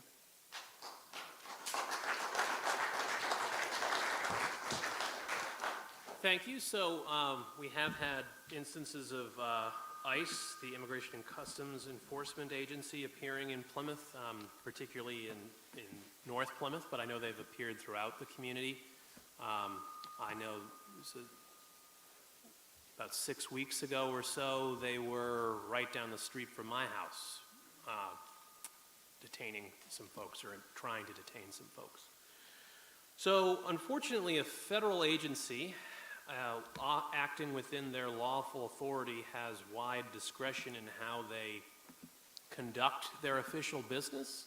I have strong negative opinions about them coming to our community and not notifying our police chief and police department that they're here, because my concern when that happened about 6 weeks ago, and I issued a statement to that effect, was that they were in unmarked vehicles, wearing uniforms that someone could buy at an Army-Navy store, wearing masks, and that if you were a resident in North Plymouth, how would you know that that's law enforcement acting under lawful authority versus people in kidnappers or other bad actors abducting someone off the street and trying to give the impression that they're operating under the law. I find that precedent to be very disturbing. I think it puts our local police department in a situation where if they were called by a resident saying that my neighbor is being, from my perspective, kidnapped, and they had no knowledge that ICE was conducting official business, it would put them in a position of responding to the scene not knowing that they were interacting with federal law enforcement and pitting local law enforcement against federal law enforcement in a way that could go bad for those individuals involved as well as for any residents in the community, whether they're involved in the encounter already or just nearby. So I find that very disturbing, and that is something that we are not pleased about. The Chiefs Association, the Massachusetts Chiefs Association, has reached out to ICE to ask them to identify when they're coming into a community in Massachusetts and engaging in official actions. That so far has been less responsive than we would like. I have had conversations as a member of the select board with Bill Keating's office about oversight of ICE and operations in our community. Unlike members of the select board who do not have this authority, members of Congress have the authority to inspect any ICE facility that they wish to do so as part of federal law and regulations. So they can put eyes on these facilities and eyes on these actions in ways that your select board or even your state reps or state senators cannot do that. If you are concerned about the actions of ICE, I would ask you to reach out to our federal delegation yourselves. You are our constituents, but you're also their constituents, and they deserve to hear your opinion on those subjects. Immigration policy is above and beyond the capacity of the select board to impose or enforce. From our perspective, at least my perspective, I'll speak for myself. If you are living in this community, you are a resident and a constituent, and you deserve the same rights and respect as anyone else. I don't check people's papers. I don't ask where you're from. I don't care what language you speak. If you live in Plymouth, you're one of mine. And I think we should be treating people better. I think we are better than that. And I think it says a lot about a community and a society about how they treat the most vulnerable and the most isolated. Anyone else on the board? Mr. Cohan? I'd echo the remarks of the chair, but at the same time, I think that it's important to note that the federal agencies have their responsibilities to operate in a manner that makes the men and women working for that department, whatever enforcement they're involved in, to be safe. Can you hear me? So that's obviously important, but at the same time, we have a police force here in Plymouth, and we want to make sure that they're safe. We just last week brought on new staff members, new police officers, policemen and women onto the force, and we want them out, and we want them to be safe. As the chairman has indicated, the town has asked, and the Association of Policemen and Women here in Massachusetts have asked for greater knowledge of the operations in their town, because obviously if someone is out as a police person in Plymouth and operating on the streets of Plymouth and they encounter something that isn't identified that involves guns and detaining people, the confusion could erupt, and I'm concerned about the danger associated with our police force not knowing the operational activities of another law enforcement agency in Plymouth. So it's a concern of safety. People have law enforcement agencies have responsibilities to operate in a manner that keeps their men and women safe, but at the same time here in Plymouth we do, it's important that we constantly remind different department heads and different people in this capacity to be diligent on this idea of safety when it comes to our men and women serving in the police force here locally here in Plymouth. You have some questions. It might be helpful to submit them to the board in writing so that we could see your concerns and see how we could best respond to them. Thank you. Any other members of the board? All right. Any other members of the public have any questions or comments in regards to the operation of ICE in Plymouth? No one in physical attendance? Anyone on virtual attendance, please? Nope. All right. Anyone physically in attendance have any questions or comments they'd like to make on any other topic that yes, Ms. Sheridan? You're joined by Marcia Sheridan.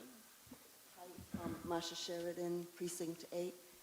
A few months ago, the town was given $2 million by the Plymouth Foundation. I'm wondering, has that money been put to use? Have they come up with a plan? Because the money was supposed to be used to develop an engineering plan. I'm wondering if that has happened yet.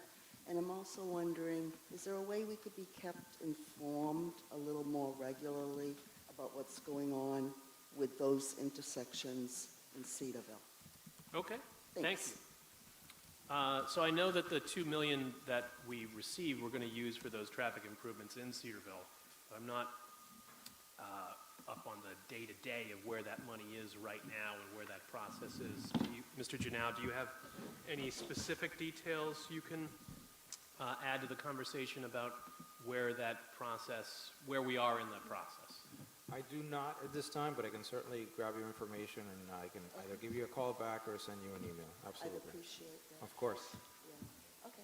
And we can certainly, as I alluded to with the chair of 17 about the Halfway Pond Road intersection, Marcia, we can certainly keep you, I know you're on the Cedarville Steering Committee, we can keep you informed of that project as that goes along. We can have DPW reach out to you about that. I feel like a pest, okay? Like I have to. Well, what ask. we're doing with the Halfway Pond Road is like monthly updates. That's what makes sense in that project because it's a few-month project. This is a bit of a longer-term thing, so maybe monthly wouldn't make sense, but we can follow up with you after the meeting and see and connect you to DPW with James Downey and Bill Coyle and see what level of, because obviously if we were telling 17 daily updates about the project, it'd be like, well, we moved 20 feet of dirt today, you know? So that's a little granular, not, but we'll talk to DPW about what a sensible update schedule makes so that you're involved in the process as it progresses and you're not left in the dark. Thank you. I You're welcome. appreciate that. And Mr. Golden? Thank you, Mr. Chairman. I did speak with the town manager about this back in late May. The $2 million has already been accepted and earmarked by town meeting, so it will move forward for the traffic design. I believe, I might be wrong, but I believe an engineering firm has been identified, and the town manager assured me that it would be moving forward very soon. So we will get to see the plans before anything happens? No, we're going to keep that secret. Yes, I believe there will be public engagement on the matter. Okay, thank you. You're welcome. Thank you. Anyone else, anything on Cedarville traffic improvements? Yes, Ms. Adelman? Yep.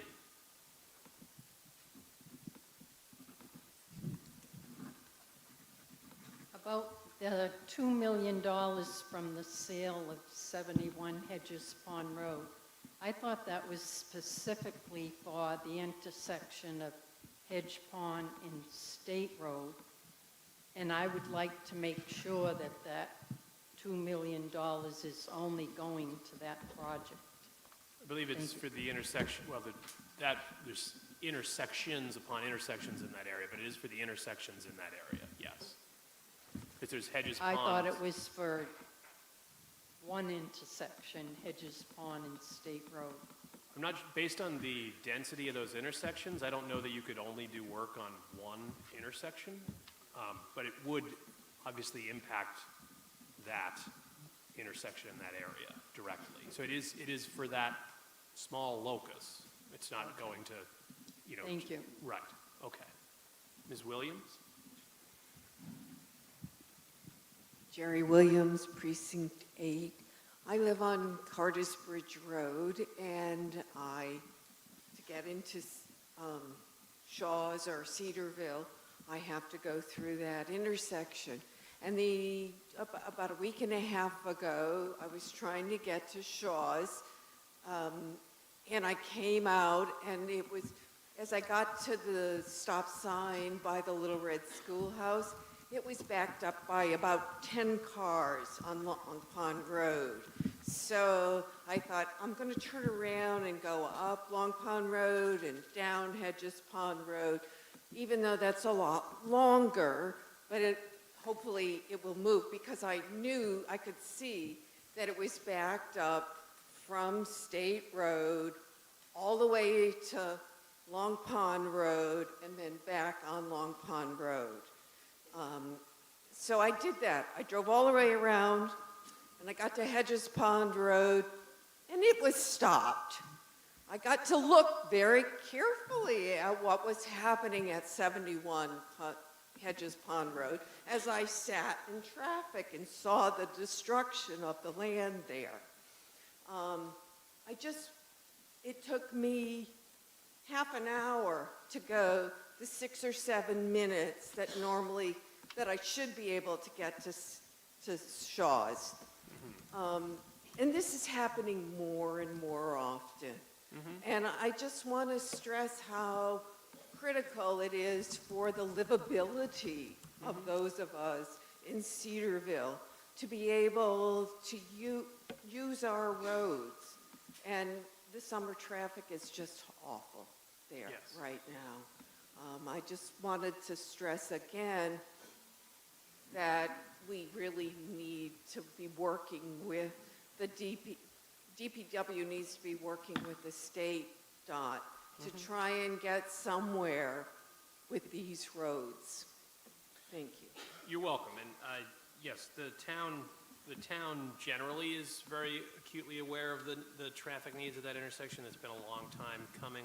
And it is like intersection upon intersection there. They're very tightly packed, and they all feed into and contribute to the problems that they have there. I know that I personally drive through that intersection quite a lot for somebody that lives in North Plymouth, because I'm down here a good amount. And I have noticed not only significant backup getting on and off the highway, on and off State Road, but also there's a lot of precarious driving in that area that could be improved by road improvements as well as enforcement. So that is definitely an area of interest to this board and to the town, and we're hoping to have more deliverables on that in the near future. I know Cedarville's been waiting for that for some time now, but we are finally in the process of actually making forward progress in that regard. Anyone else on the board, anything on that subject? All right, anyone physically in the room with a topic we haven't covered yet? Mr. Leiden?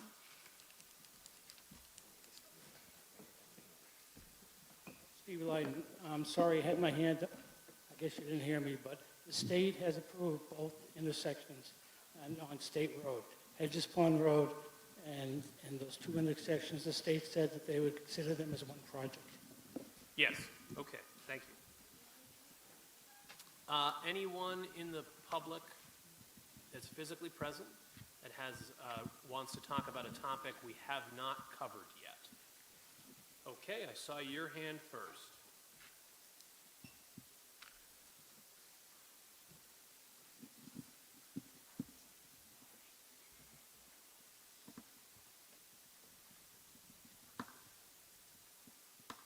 David Buckman. I'm hearing myself twice, and I've been hearing myself twice all night long. I wear hearing aids, and I've gone to 2 meetings this evening. It has been extremely difficult to understand what in the heck has been said, even though I heard it twice. Therefore, I would ask that somehow an improvement be made in this remote sound system so that when you're not in town hall, but you're out in the outback, we can really learn. I'm going to be quizzed when I get home by my wife as to what I heard, and I will have to say everything twice. So please, this has been punishment on my ears, and I implore you to sit back there and listen to what is being said. You'll notice I'm speaking very slowly. Thank you, and good night. You're welcome. So we don't typically meet in this space, so the audio, the audio quirks of this sound system are new to us. We are trying, as we seem to have largely solved the earlier in and out issue that we were having, but the sort of a bit of a delay and the sort of echo effect that creates is something we came across when we were here, but that is something we will revisit and look into for future on the roads at the other venues to make sure that that is reduced as little as possible. Anyone else have any comments on the audio setup this evening? Hi, Lori Downs, Precinct 17. I have a hot tip to share. I'm hard of hearing, so I'm watching you on Zoom, and I put on the closed captions, so I'm here in the room, not able to hear you, but I can read the captions. So I try to share that with other people. Okay, thank you, Lori. So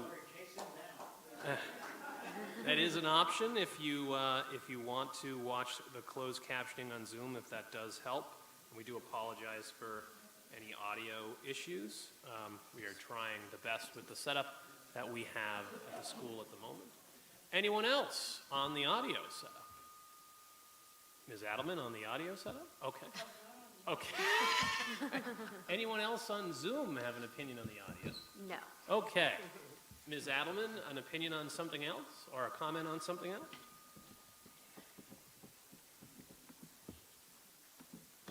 About Atlantic Golf Course, I heard that Silvio say there was a letter. Is that the first, second, or third?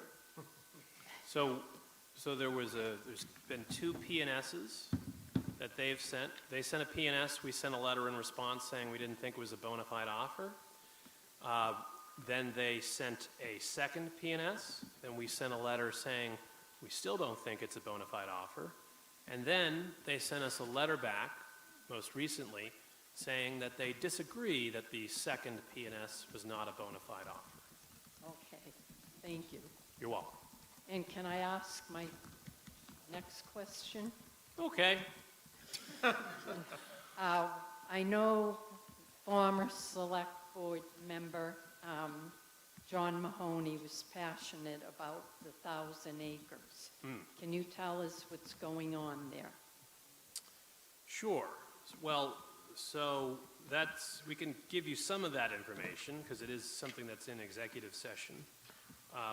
But for those that aren't aware of what the 1,000 acres is, the 1,000 acres is about 700 or so acres off Bourne Road that is in sort of title hell and has been for a number of years. There's property that the town knows it owns. There's property that the town knows it doesn't own. And then there's a lot of property that is somewhat unclear as to who owns it. Some of the properties have people that have been paying taxes on them, even though they're not doing anything but paying taxes with them for a number of years. But then there are others that no one's been paying taxes on it, but it's unclear who was supposed to be, whether they've had notice. So the board has been looking at that property for preservation purposes, and we have been talking with a state agency about that. And they have been doing some title work on that, but we don't have any specifics we can report yet beyond that. That's what's happened so far. So right now, because of its title status, it is functionally in a form of conservation, one could say, because it'd be very challenging to do something quote-unquote productive with the land because it's unclear who owns it for much of it. But that is something that we have been looking at for a few years and continue to look at. Just it's a state agency, they move kind of slow, and we're working on it. Anyone else on the 1,000 acres while we're on that? Oh, we have some closed captioning on the Zoom.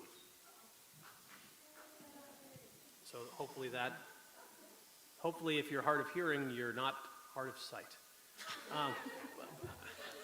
But because it is a little small, but we're doing the best we can with the setup that we have. So any other, anyone else on the 1,000 acres physically in attendance? Anyone virtual attendance, 1,000 acres? Nope. All right. Another topic that was brought up was the Atlantic Country Club in that question. Anyone have anything, those in physical attendance on Atlantic Country Club? Anyone, Casey, in virtual attendance on Atlantic Country Club? No. All right. Anyone in physical attendance want to talk about a topic we haven't talked about yet? Mr. McKay?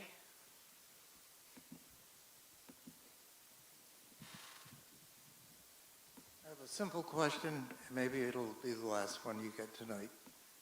Several months ago, we approved a design for a key to the town. We have yet to see a key to the town. I'd like to know when we're going to get the keys to the town. All right. So the topic was about keys to the town, which I know that that is something that our communications coordinator, Casey Kennedy, has been working on. Casey, is there anything you'd like to share as the current status of the keys to the town of Plymouth? Yes, I talked to Mr. McKay, and as soon as I am back on the 28th, I am going to be proceeding to push this forward, so hopefully we'll be seeing those shortly. Okay. And when she says back, she's going to Alaska for her brother's retirement from the military. So 20 years in the Air Force. Congratulations to your brother. But there will be more to come on that. Anyone else on the keys to the town of Plymouth? No one in physical attendance? Anyone virtually, Casey, want to follow up on? Nope, not on that. All right. Anyone in physical attendance with a question or comment on something we haven't talked about yet? Bill? Oh, it's something we have talked about. Okay, we'll circle back. Ms. Sheehan?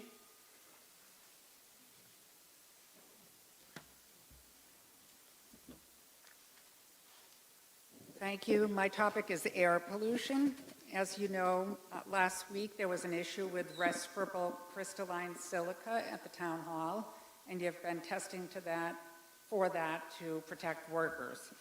My question is, will the town agree to allow a free air monitor for silica dust or respirable crystalline silica on town land next to the Hedges Pond Road sand mine? We're also asking residents if they would like to have an air monitor, and this would be for free, and they can contact me. It will be installed and monitored by Air Partners at Olin College of Engineering, and it will be part of a program to deploy 15 air monitors in Carver and Plymouth next to sand mines. Air Partners and Olin has tested sand at a sand mine like that one on 71 Hedges Pond Road and determined that it is respirable crystalline silica and poses a health risk to residents. Professor Hersey at Olin College of Engineering is an expert in air pollution, and he will be overseeing this air monitoring program in Plymouth. And his opinion is that residents are at risk of exposure to respirable crystalline silica from the Hedges Pond Road sand mine, and if they are exposed, they will suffer long-term, life-threatening health impacts, such as lung cancer and silicosis. So again, the question is, in order to protect the vulnerable residents of Plymouth who live next to the 71 Hedges Pond Road sand mine, will the town agree to deploy a free air monitor from Air Partners and Olin College of Engineering in order to protect the residents? I noted that earlier tonight you talked about using the town landfill next to the sand mine for a solar project, which is for private profit.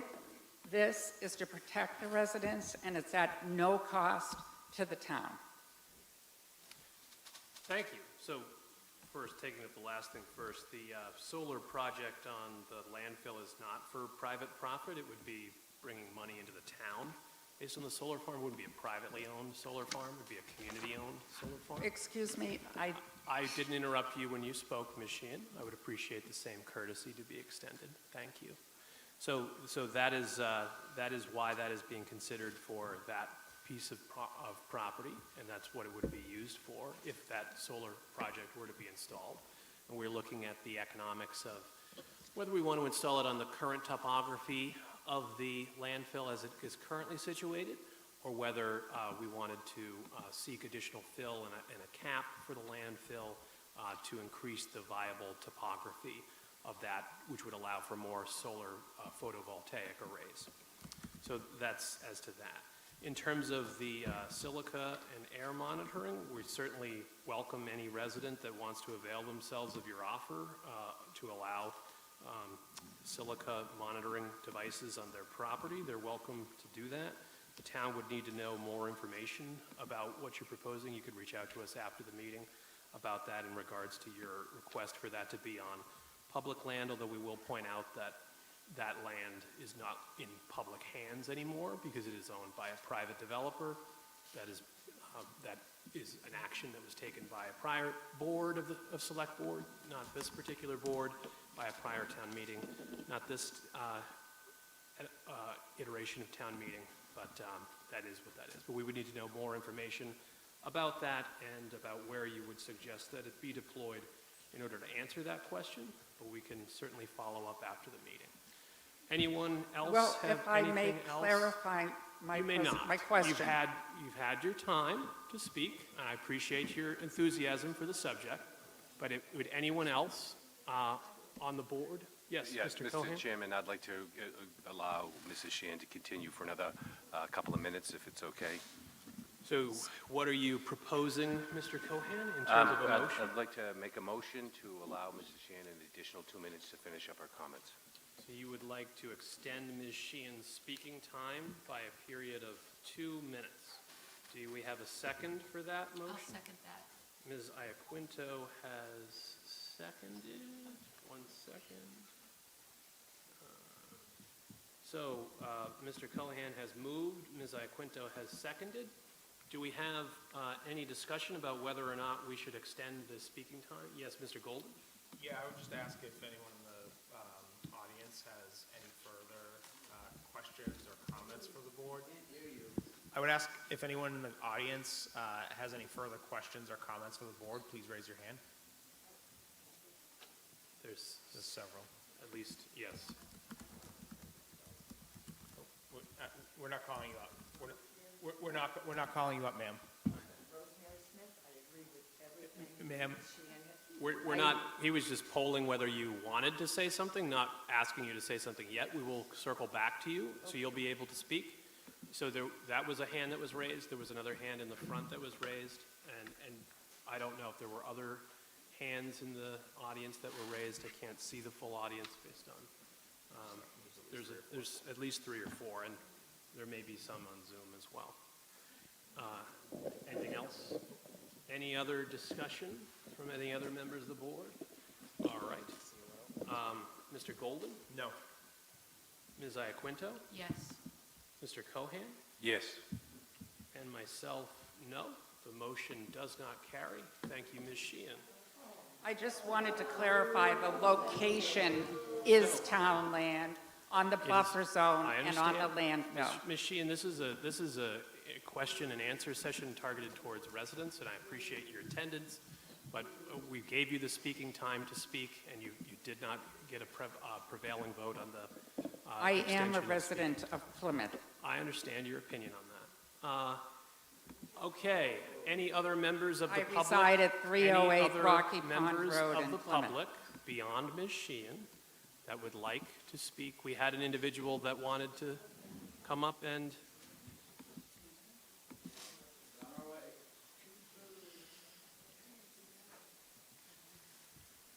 Rosemary Smith, I agree with everything that Ms. Sheehan said.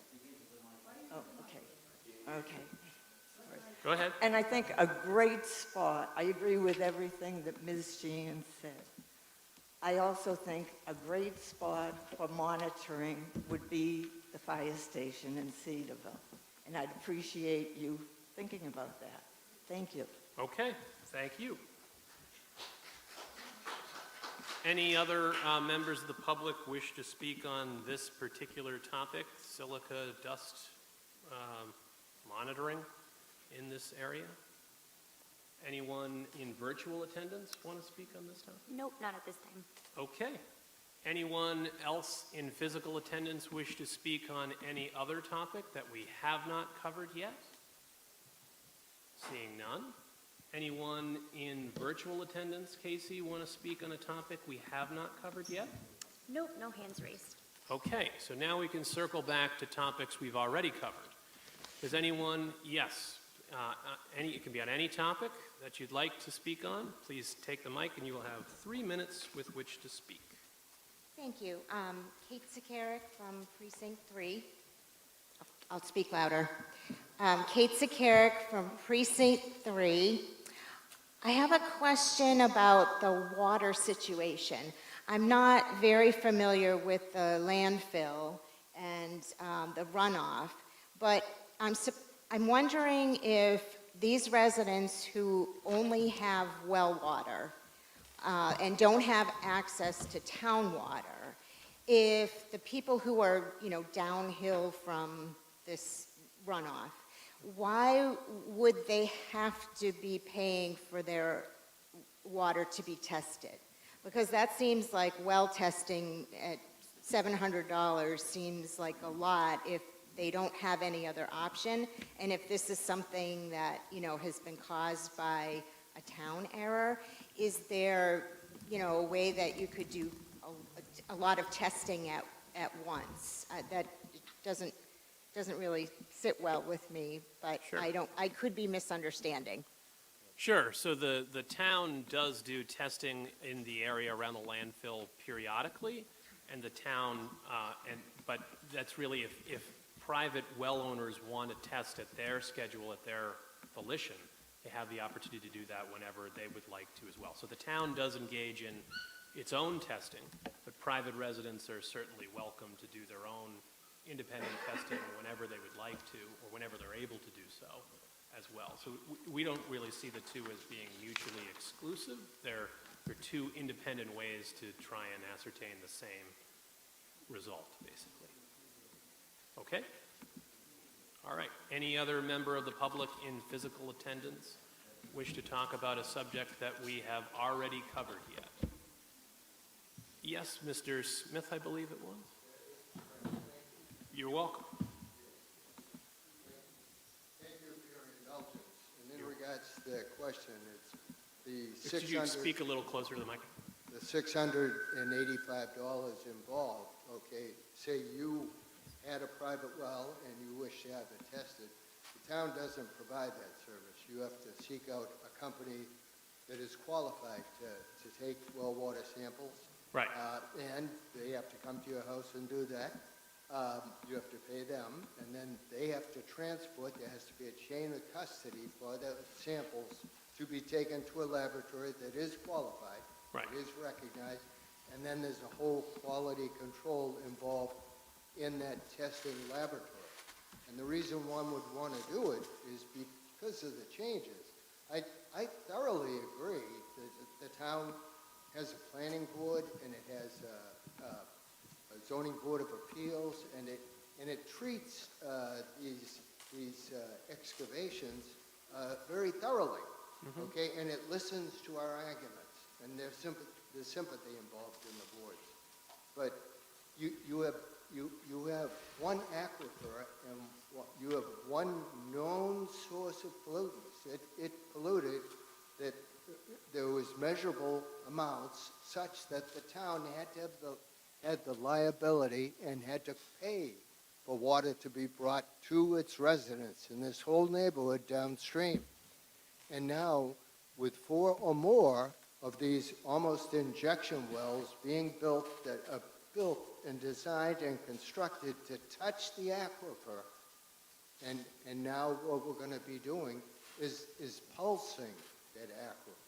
And it's not just one well, because I grant you, you look at it very thoroughly. In the engineering department, you have it's wonderful, okay? And Mr. Gould is wonderful, okay?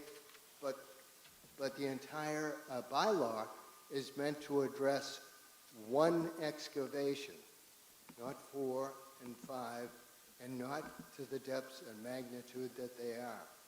And That's why we need these state bills and a moratorium perhaps. And again, I thank you for your indulgence. You're welcome. So the town does continue to monitor the landfill and the land that it owns, and does do spot testing throughout to make sure that there's nothing adverse going into the aquifer beyond acceptable levels to ensure public drinking water safety. We have done that. We will continue to do that. And just to clarify, like if you are a private well owner in that area and you want to test your well, that is your choice as well. But we are doing that testing independent of that. So you have the ability to test yourself if you choose to do so. But you can also, if you're willing to rely on the town's testing, the town is engaging in that testing as well. So you have the opportunity to test yourself if you're in that situation, but you are also being protected by the town's efforts to test the publicly owned land and the landfill as well. Mr. Williams? Yeah, Don Williams, 42 Cartersbridge Road. I just want people to know that if you don't have the company take the sample, it's a lot cheaper. All you have to do is take the water before it goes through any of your cleaning equipment, your softening equipment. And I think the last time I had our well tested, it was only like $125, which is still a lot of money, but it's not $640. You're paying a lot for those people to come out and take the sample and transport it. So just wanted to make that clear. Thank you. Yes, Ms. Holland, on a subject we've already covered. I just want to take a second to realize we're sitting here talking about two things that keep us alive. We're talking about air and water. And I heard, I think, Mr. Williams saying earlier that it's a sense of urgency. I feel as though we're in a dangerous spot here with both of these. There's a lot going on that's messing our air up, and we need to know what's happening in the air so that we can protect ourselves. And there's something going on with our water, too. These are not small issues. These are gigantic. There's nothing more gigantic than the air we breathe and the water that keeps us alive. So I just ask you, please, to give this such serious attention and not think it's something we can kick down the road, because I really don't think we have the time. Thank you. Appreciate that. Thank you. And the DPW does continue to monitor and the Department of Energy and Environment continues to monitor the water in the community. And then obviously we have agencies like the Board of Health that monitor air quality, as well as there are certainly state agencies that do that type of work that we interface with as well. We do take those issues seriously, and we are mindful of the concerns of residents in that regard. Jerry Williams on a topic we've already covered. Yes. Jerry Williams, Precinct 8. In regards to, you keep saying that the town monitors the water around the landfill. What about the people whose wells are downstream, of the flow, the groundwater flow, not the above water flow, but the groundwater flow, that are maybe half a mile away? I think that's what people are concerned about. It's one thing to test right there immediately, but it's a little bit further away, the private wells, that people are concerned about. No, I understand that. I believe that the testing that the DPW does is to make sure that it's not leaving the site of the landfill in an unacceptable level, which would mean it's not leaving that within that radius, then it wouldn't be going beyond it either. But if a private resident was concerned about their water quality, they have the option to do that private testing that was mentioned, either the more expensive or the less expensive option. Mr. Golden? Thank you, Mr. Chairman.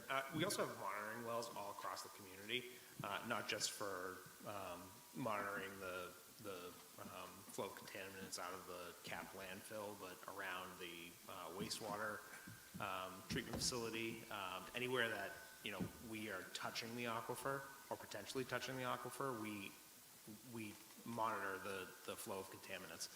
I really encourage folks to go onto the Board of Health's webpage and look at the water quality studies that have been done over the last several years. We consistently have high quality water in this community, and Massachusetts has some of the best quality water in the United States. So, you know, while I think protection of the aquifer is something that's critical for us to consider, I also don't want the public out there to think that we are in imminent danger of having a spoiled aquifer. This board is committed to doing the work to make sure it's protected, but it's also very high quality water. So I would encourage the public to go online and look at that. Thank you. Mr. Cohen? Yes, earlier this evening, it was brought to our attention by the assistant town manager. On our website, there is a place you can go and look at pressure zones where water is being brought into a location. I think where we have locations where we have monitoring a large dump. Okay, you can't hear me? Can you hear me now? Speak up. I have no mic here now. Can you hear me now? Yes. Okay, sorry about that. I just think that that we might engage, and I'll try to engage the different departments that keep track of private wells, and then look at locations to areas that we should be paying attention to see if there is zones and distances that might allow us to engage those people to be diligent on their water quality and how we can assist them on educating them on how to get it tested.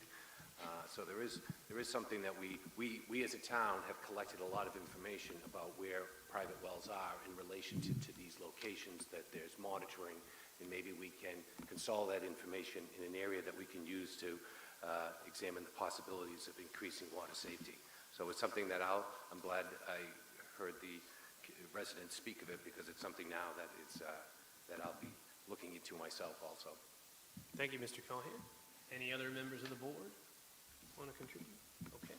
Any other members of the public wish to talk about a subject that we've already talked about? Mr. McKay?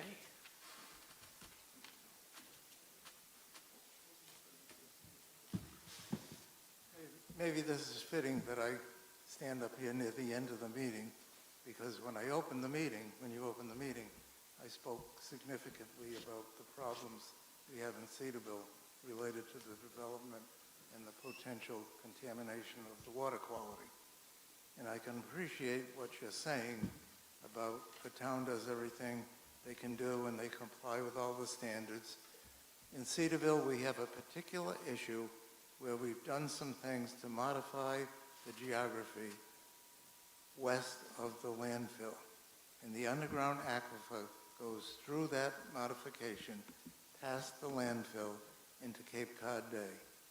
And the people in our area are concerned about that particular area, not everything else in the town. So the plan we're on, and we want your cooperation, and you've agreed to do it, is what can we do immediately to protect those people that are in danger, and we need to do it very soon. And this is why I want the help of the town, the select board, and the departments to see if we can move forward faster on defining specifically whether there is a problem or not. And if there is a problem, we can't wait until next year when the water is tested again, and we don't want to put the burden of the local people that may be in danger to spend anywhere from $125 to $600 every time they get up in the morning and decide whether they're going to take a drink of water from their fountain. So the path we're on is to get accommodations and information from everybody within the town so that we can move forward very rapidly. And if it's going to cost money, we'll put it on the table for fall town meeting. Because I believe that there may be people physically at risk in Cedarville, and they don't want to wait a year to find out their water is poisonous.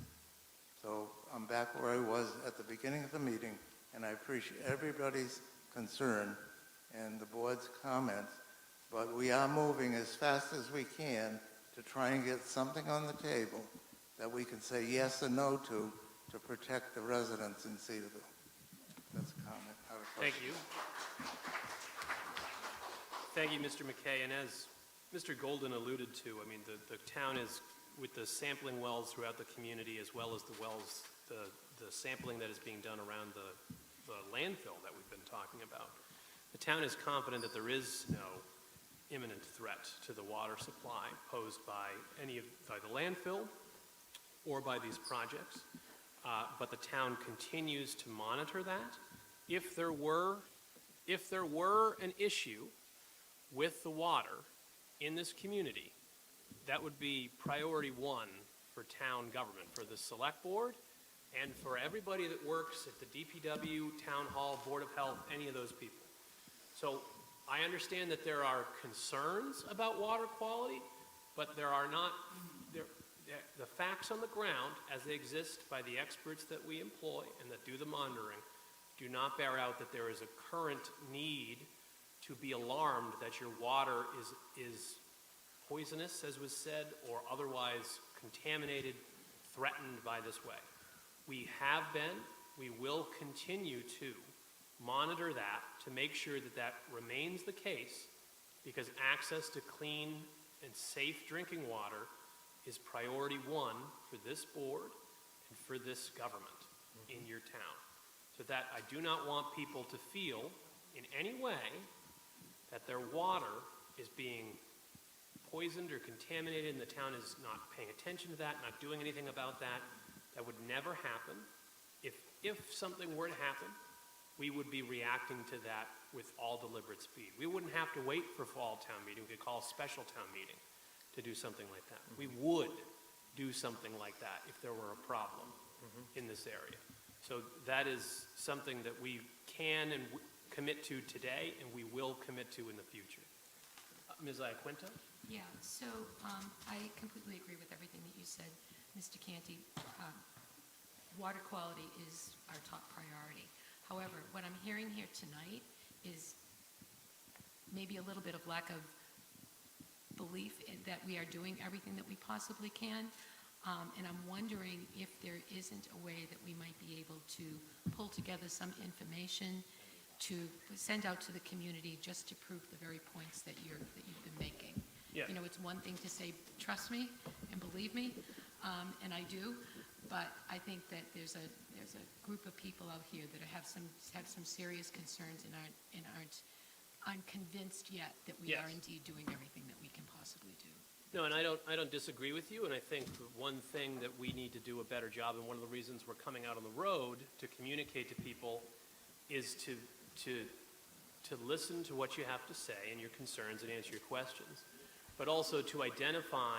One of the reasons we want to take Town Hall out of 26 Court Street for these meetings is so that we can actually get information and concerns from residents that otherwise may not reach out to us. And so we can identify what concerns exist in what areas of our community so we can address that. And also to build more trust between the different areas of our town and Town Hall and town government. Because there are a lot of things that the town is doing on a day-to-day basis that I don't think a lot of residents are aware of. And I think that if we did a better job communicating what we're doing, it would help people feel more comfortable with some of these things. So identifying the concern is helpful, and the solution is to continue doing what we're doing, but in terms of the testing and the monitoring, but also to do a better job of educating people about the things, the steps that we're taking so that they feel that level of comfort that we're trying to give them by doing that testing and monitoring. Mr. Golden? Yeah, thank you, Mr. Chairman. I just want to make sure that folks understand that we all drink the water here in Plymouth. And I know that there's a particular concern in Cedarville. My daughter goes to Camp Clark. She fills her water bottle up with the same water that you folks are drinking. Whether I'm at breakfast at the Blueberry Muffin or visiting people down in Cedarville, I'm drinking Cedarville water. we care about this issue, and we are we are gathering data to support that even the water in Cedarville is high quality. And if you folks have other data that we haven't seen, please present it to us. Mr. Cohan? So I think tonight has been a very helpful exchange. I mean, it's one of the reasons we have advocated moving the select board meetings to different neighborhoods to hear from the residents. I don't think anyone is being an alarmist when they talk about their priorities in their neighborhood. Can you hear me? I'm sorry, I gotta yell. Oh, there, I think it's back. I think we're back. Yeah. The mics So I keep just want to cutting say out, that folks. one of the reasons that we have these meetings is to get out to neighborhoods, hear what the residents have to say, what their priorities are, and see what we're doing at Town Hall. The chairman is right. We could always look at ways of communicating more efficiently about what we're doing on a daily basis. I don't think anyone tonight here was being alarmist. They were focused on their priorities. Things are changing. There's more stress on the community. I was just suggesting what resources that might be existing at Town Hall and how we can compile that information to help people to have that helpful exchange. I think this discussion has been very helpful, but I don't think there's anyone that is being alarmist about the priorities from any aspect of the discussion. But I look forward to continue working with the board and the town and the residents to make sure that we look at how we do things in improving that every time we have an opportunity.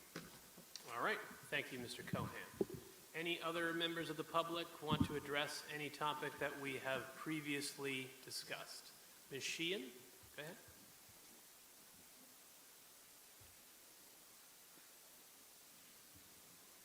I'd like to provide the public and the board with a brief overview of how drinking water is regulated under the Safe Drinking Water Act, which is a federal law that's implemented by Massachusetts. So, as you know, we have several different public water supply wells in Plymouth, and these safe drinking water maximum contaminant levels have not been updated in over 30 years. So there's a website called Environmental Working Group, and you can go to their tap water database and you can look up what contaminants are in your water that exceed recommended safety guidelines. So I am looking at the Plymouth Water Department, and this is an environmental working group. These are scientific standards on water contaminants that exceed health guidelines. Dichloroacetic acid, halioatic acids, nitrates, various PFAS, tetrachloroethylene. There are radionuclides in our water supplies that exceed health guidelines. And I have looked at these and I have studied these, and I would urge people to not just look at the Plymouth DPW reports on tap water, but also to go to the Environmental Working Group, EWG.org, tap water database, and put in 02360 and find your water department here in Plymouth. So that is accurate information and scientific information that will help protect the vulnerable people who are drinking from the Plymouth water wells. That doesn't address all of the private wells, and there is currently regulation pending at the State House. There was a lengthy hearing several weeks ago about the need for the state to have oversight and funding for testing of private wells. Thank you. So just to clarify, there are not above safety guidelines of PFAS or radionuclides in the water in this community. There is not that. I will not engage in a unproductive back and forth with you, Ms. Sheehan, but there is not harmful levels of PFAS or radionuclides in the water in this community, and saying that at a public meeting, citing a third-party website like that is in my opinion, irresponsible. And we're trying to get out and talk to people about the facts on the grounds and trying to educate them about the information that they need to know in their community. And while I would say that for the large, I would agree with Mr. Cohan, I do think that there is a benefit in hearing from residents that are concerned about their drinking water quality or their air quality. I think that's perfectly legitimate to hear about that, and we can address that, make sure we're, number one, monitoring those things appropriately, and number two, educating people that we are monitoring those things. But it is not productive to make statements that water is already poisonous, already contaminated, already affected by these things when it is not true. So we are going to do a better job of communicating what we are doing to ease the concerns that anyone in this room or anyone at home watching on TV or over Zoom may have. But we have been, we will continue to be monitoring your water, your air quality, and the other things within our control to make sure that we have a safe and healthy community. That is a priority of this board, of prior boards, and of this government. Anyone else on the board have anything else that they would like to add in relation to this? Any other member of the public have any other topics that they'd like to discuss? And anyone on Zoom? I do have someone on Zoom. We do have a Zoom attendee. So I have And it's a not Mr. DiNardo, because he's in prison. So I have a Mr. Keith. Hi, Okay. everybody. Stevie Keith, 35 Scarlet Drive. I just wanted to kind of speak a little to the same pain that Ms. Tompkins spoke of earlier, being a young person with a family in town trying to, make ends meet and run a business, all that stuff. But I was wondering, economically speaking, we're living in such a time where there's a lot of technology coming about. I was wondering, what are we doing economically to try to bring in those companies so they can provide good jobs? Oh, can you hear me? Yes, so once you said economically speaking, you cut out from the audio. I could read what you were saying, but beautiful. if you wanted to start again basically from there, I'll extend your time because of the audio issue. Oh, thank you. Yeah, so basically what I'm saying, economically speaking, is there like a way we can get together between maybe the Chamber of Commerce and some other people in town to try to lean into some of the AI stuff? Because I think that's really going to provide jobs for people long term. And I think we have a unique opportunity over the next few years to bring those jobs to town so we can get those kids that we put through the programs at South, especially where I own a plumbing company. So, getting good, productive people into the workforce so they can actually live and work in the area that they grew up in. But yeah, I guess my question would be, what are we doing to kind of bring those companies to town? Mm-hmm. And I don't know, I guess could we get together and maybe build a crew to kind of go after those companies and see if they'd be interested in Plymouth? Thank you. So no, I think that's a great question. I think that one of the things that when I ran for the board that I wanted to do was talk to existing businesses and see what their sort of pain points are, what's making it hard for them to operate in Plymouth, and also what are we doing well? What are things that the town is doing that are helping businesses or we're doing better than another community in the area, and we could see that as a positive in how we're able to attract the businesses that we want. So that's one thing we can do to identify the things that we should improve or the things we should continue to do with current operations. But I do think the idea of reaching out to the Chamber of Commerce is a good idea, and not just the Plymouth Area Chamber of Commerce, but perhaps to other chambers of commerce as well to identify that are more successful. We can also look at other communities that have the type of jobs we want and see and type of businesses we want in them and see what are they doing that we're not doing. Some of that is geography, which we kind of stuck with our geography to an extent, but some of it is regulation, it's zoning, it's permitting processes and things like that. so that we can make better use of the currently zoned economic development areas, our highway commercial, our light industrial, our industrial parks, that we intended, by the way they're zoned, to bring businesses into. But we want to bring not just more retail, not just more service, there's a place for those too, but also blue-collar jobs, trades, white-collar jobs, the type of jobs that create and support a sustainable community in the way that yourself and Ms. Tompkins earlier were talking about. But I do think pairing with the chamber and other chambers and then reaching out to other communities would be a good way of doing that. So I certainly would be in favor of looking to do that in the near future. Any other members of the board wish to contribute? All right, and any, oh, were you? Okay. I thought you were pointing out that. No, me. Okay. Mr. Golden. Thank you, Mr. Chairman.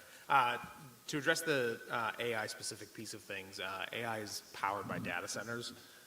To have that kind of operation here in the town, I've met with the chamber, with the foundation, with private entities, on the possibility of bringing in data centers to the community. In order to do that, we need more power here in Plymouth. So it's a very long-term issue that won't be solved in the immediate time frame, but there are ongoing discussions about those sorts of things. All right, thank you, Mr. Golden. Any other member of the board wish to respond? Any other member of the public wish to contribute to this topic? Anyone else on Zoom, Casey? Nope. All right, thank you, Mr. Keith. Anyone? Awesome. Thank you. Thank you. Anyone in the room have any topic they'd like to bring up whatsoever before we move forward? All right, anyone on Zoom, Casey? Nope. All right. Well, that brings us into the next topic on our agenda, having exhausted the public with question and answers. That brings us into select board discussion. So we have new business. Any members of the board have new business at this time? Yes, Ms. Iaquinto? I don't know if this is new business or new business on old business, but we took a number of action items here tonight, and I was just wondering if there was a way that we could develop some sort of a log just to keep track of them in a more effective and efficient way that we could share amongst ourselves, perhaps. Yep. Assign accountability and responsibility for them. Yep. So then we have sort of an idea of how to best respond back to the public. Yes. And I do think, I like the idea of developing a more robust communication plan to get at some of the issues that we're hearing here in these community meetings. And so I'd be more than happy to volunteer my time to help pull that together. Okay, thank you. That brings up a good point. I mean, I really appreciate everybody coming out tonight. Those that are still in attendance, those that have slowly voted with their feet that they had had enough of us, and anyone watching it at home or over Zoom, we are trying to get out there and hear from you and listen to you, but in order for that to happen, we need you to come out and talk to us. And I know like Pat Adelman and Jack Adelman did a lot of work to, in particular, to get a lot of people out here tonight. So I really appreciate the efforts that they put in, but I also appreciate the efforts that everybody did, taking time out of their night to come to a meeting. This is much better attendance than we get at 26 Court Street. So that's reason enough to come out here and listen to you guys and try and answer some of your questions. But we very much appreciate you being here, despite the fact that you can only occasionally hear what we're saying. But we will, in terms of keeping track of the action items, so I've been keeping track of the things that we committed to as like a board to do, and then we passed some of the things on to Silvio that he's going to keep track on in liaising with that. But we have, obviously, one of the big takeaways from Cedarville was the sand and gravel that came up again tonight, and then we'll circle back at some of the other things. We are soon going to talk about select board goals, so that we can roll some of the ones that happen before the goal setting into those goals, and then we can keep track of the ones that come up after that as they go along as well. But yes, I'm very interested in keeping track of the things that people are interested and concerned about so that we can address those things, whether it's a quick addressing and a quick response or whether it's more of a medium or long-term project. Yes, that's very important because Doesn't do us very good to go out and listen and then just not do anything about it. So we want to make sure we're following through. Mr. Cohan? No, I think that's a great idea. We had some interesting conversations tonight. We've learned a great deal. We expressed a desire to take some action. So sorting through tonight's meeting, I'd be more than happy to work with you or anybody on the committee with staff to come up with a response to tonight's meeting. The other thing I just wanted to bring up is that, again, I mentioned earlier today, and I'll continue to mention it, I think the Sand and Gravel Committee coming into focus sooner rather than later might be something that we should plan for in the near future to discuss. And just at some point, obviously, Memorial Hall was brought to our attention last week. I've had a chance to meet with town staff. It would be nice if there was a further update in the near future about the status of the circumstances there. So at probably the next select board meeting, I'm sure they'll include it because they would have had additional information to give us. Thank you. Thank you. Yes, I do anticipate that the status of that work at Memorial Hall that was done will be a topic that will be addressed in the town manager's report on the 22nd. Any other new business from any other members of the board? Any letters? Any old business? Okay. Do I have a motion to adjourn, having concluded our business? So moved. Mr. Golden has moved. Do I have a second? Second. Ms. Iaquinto has seconded. Any objection?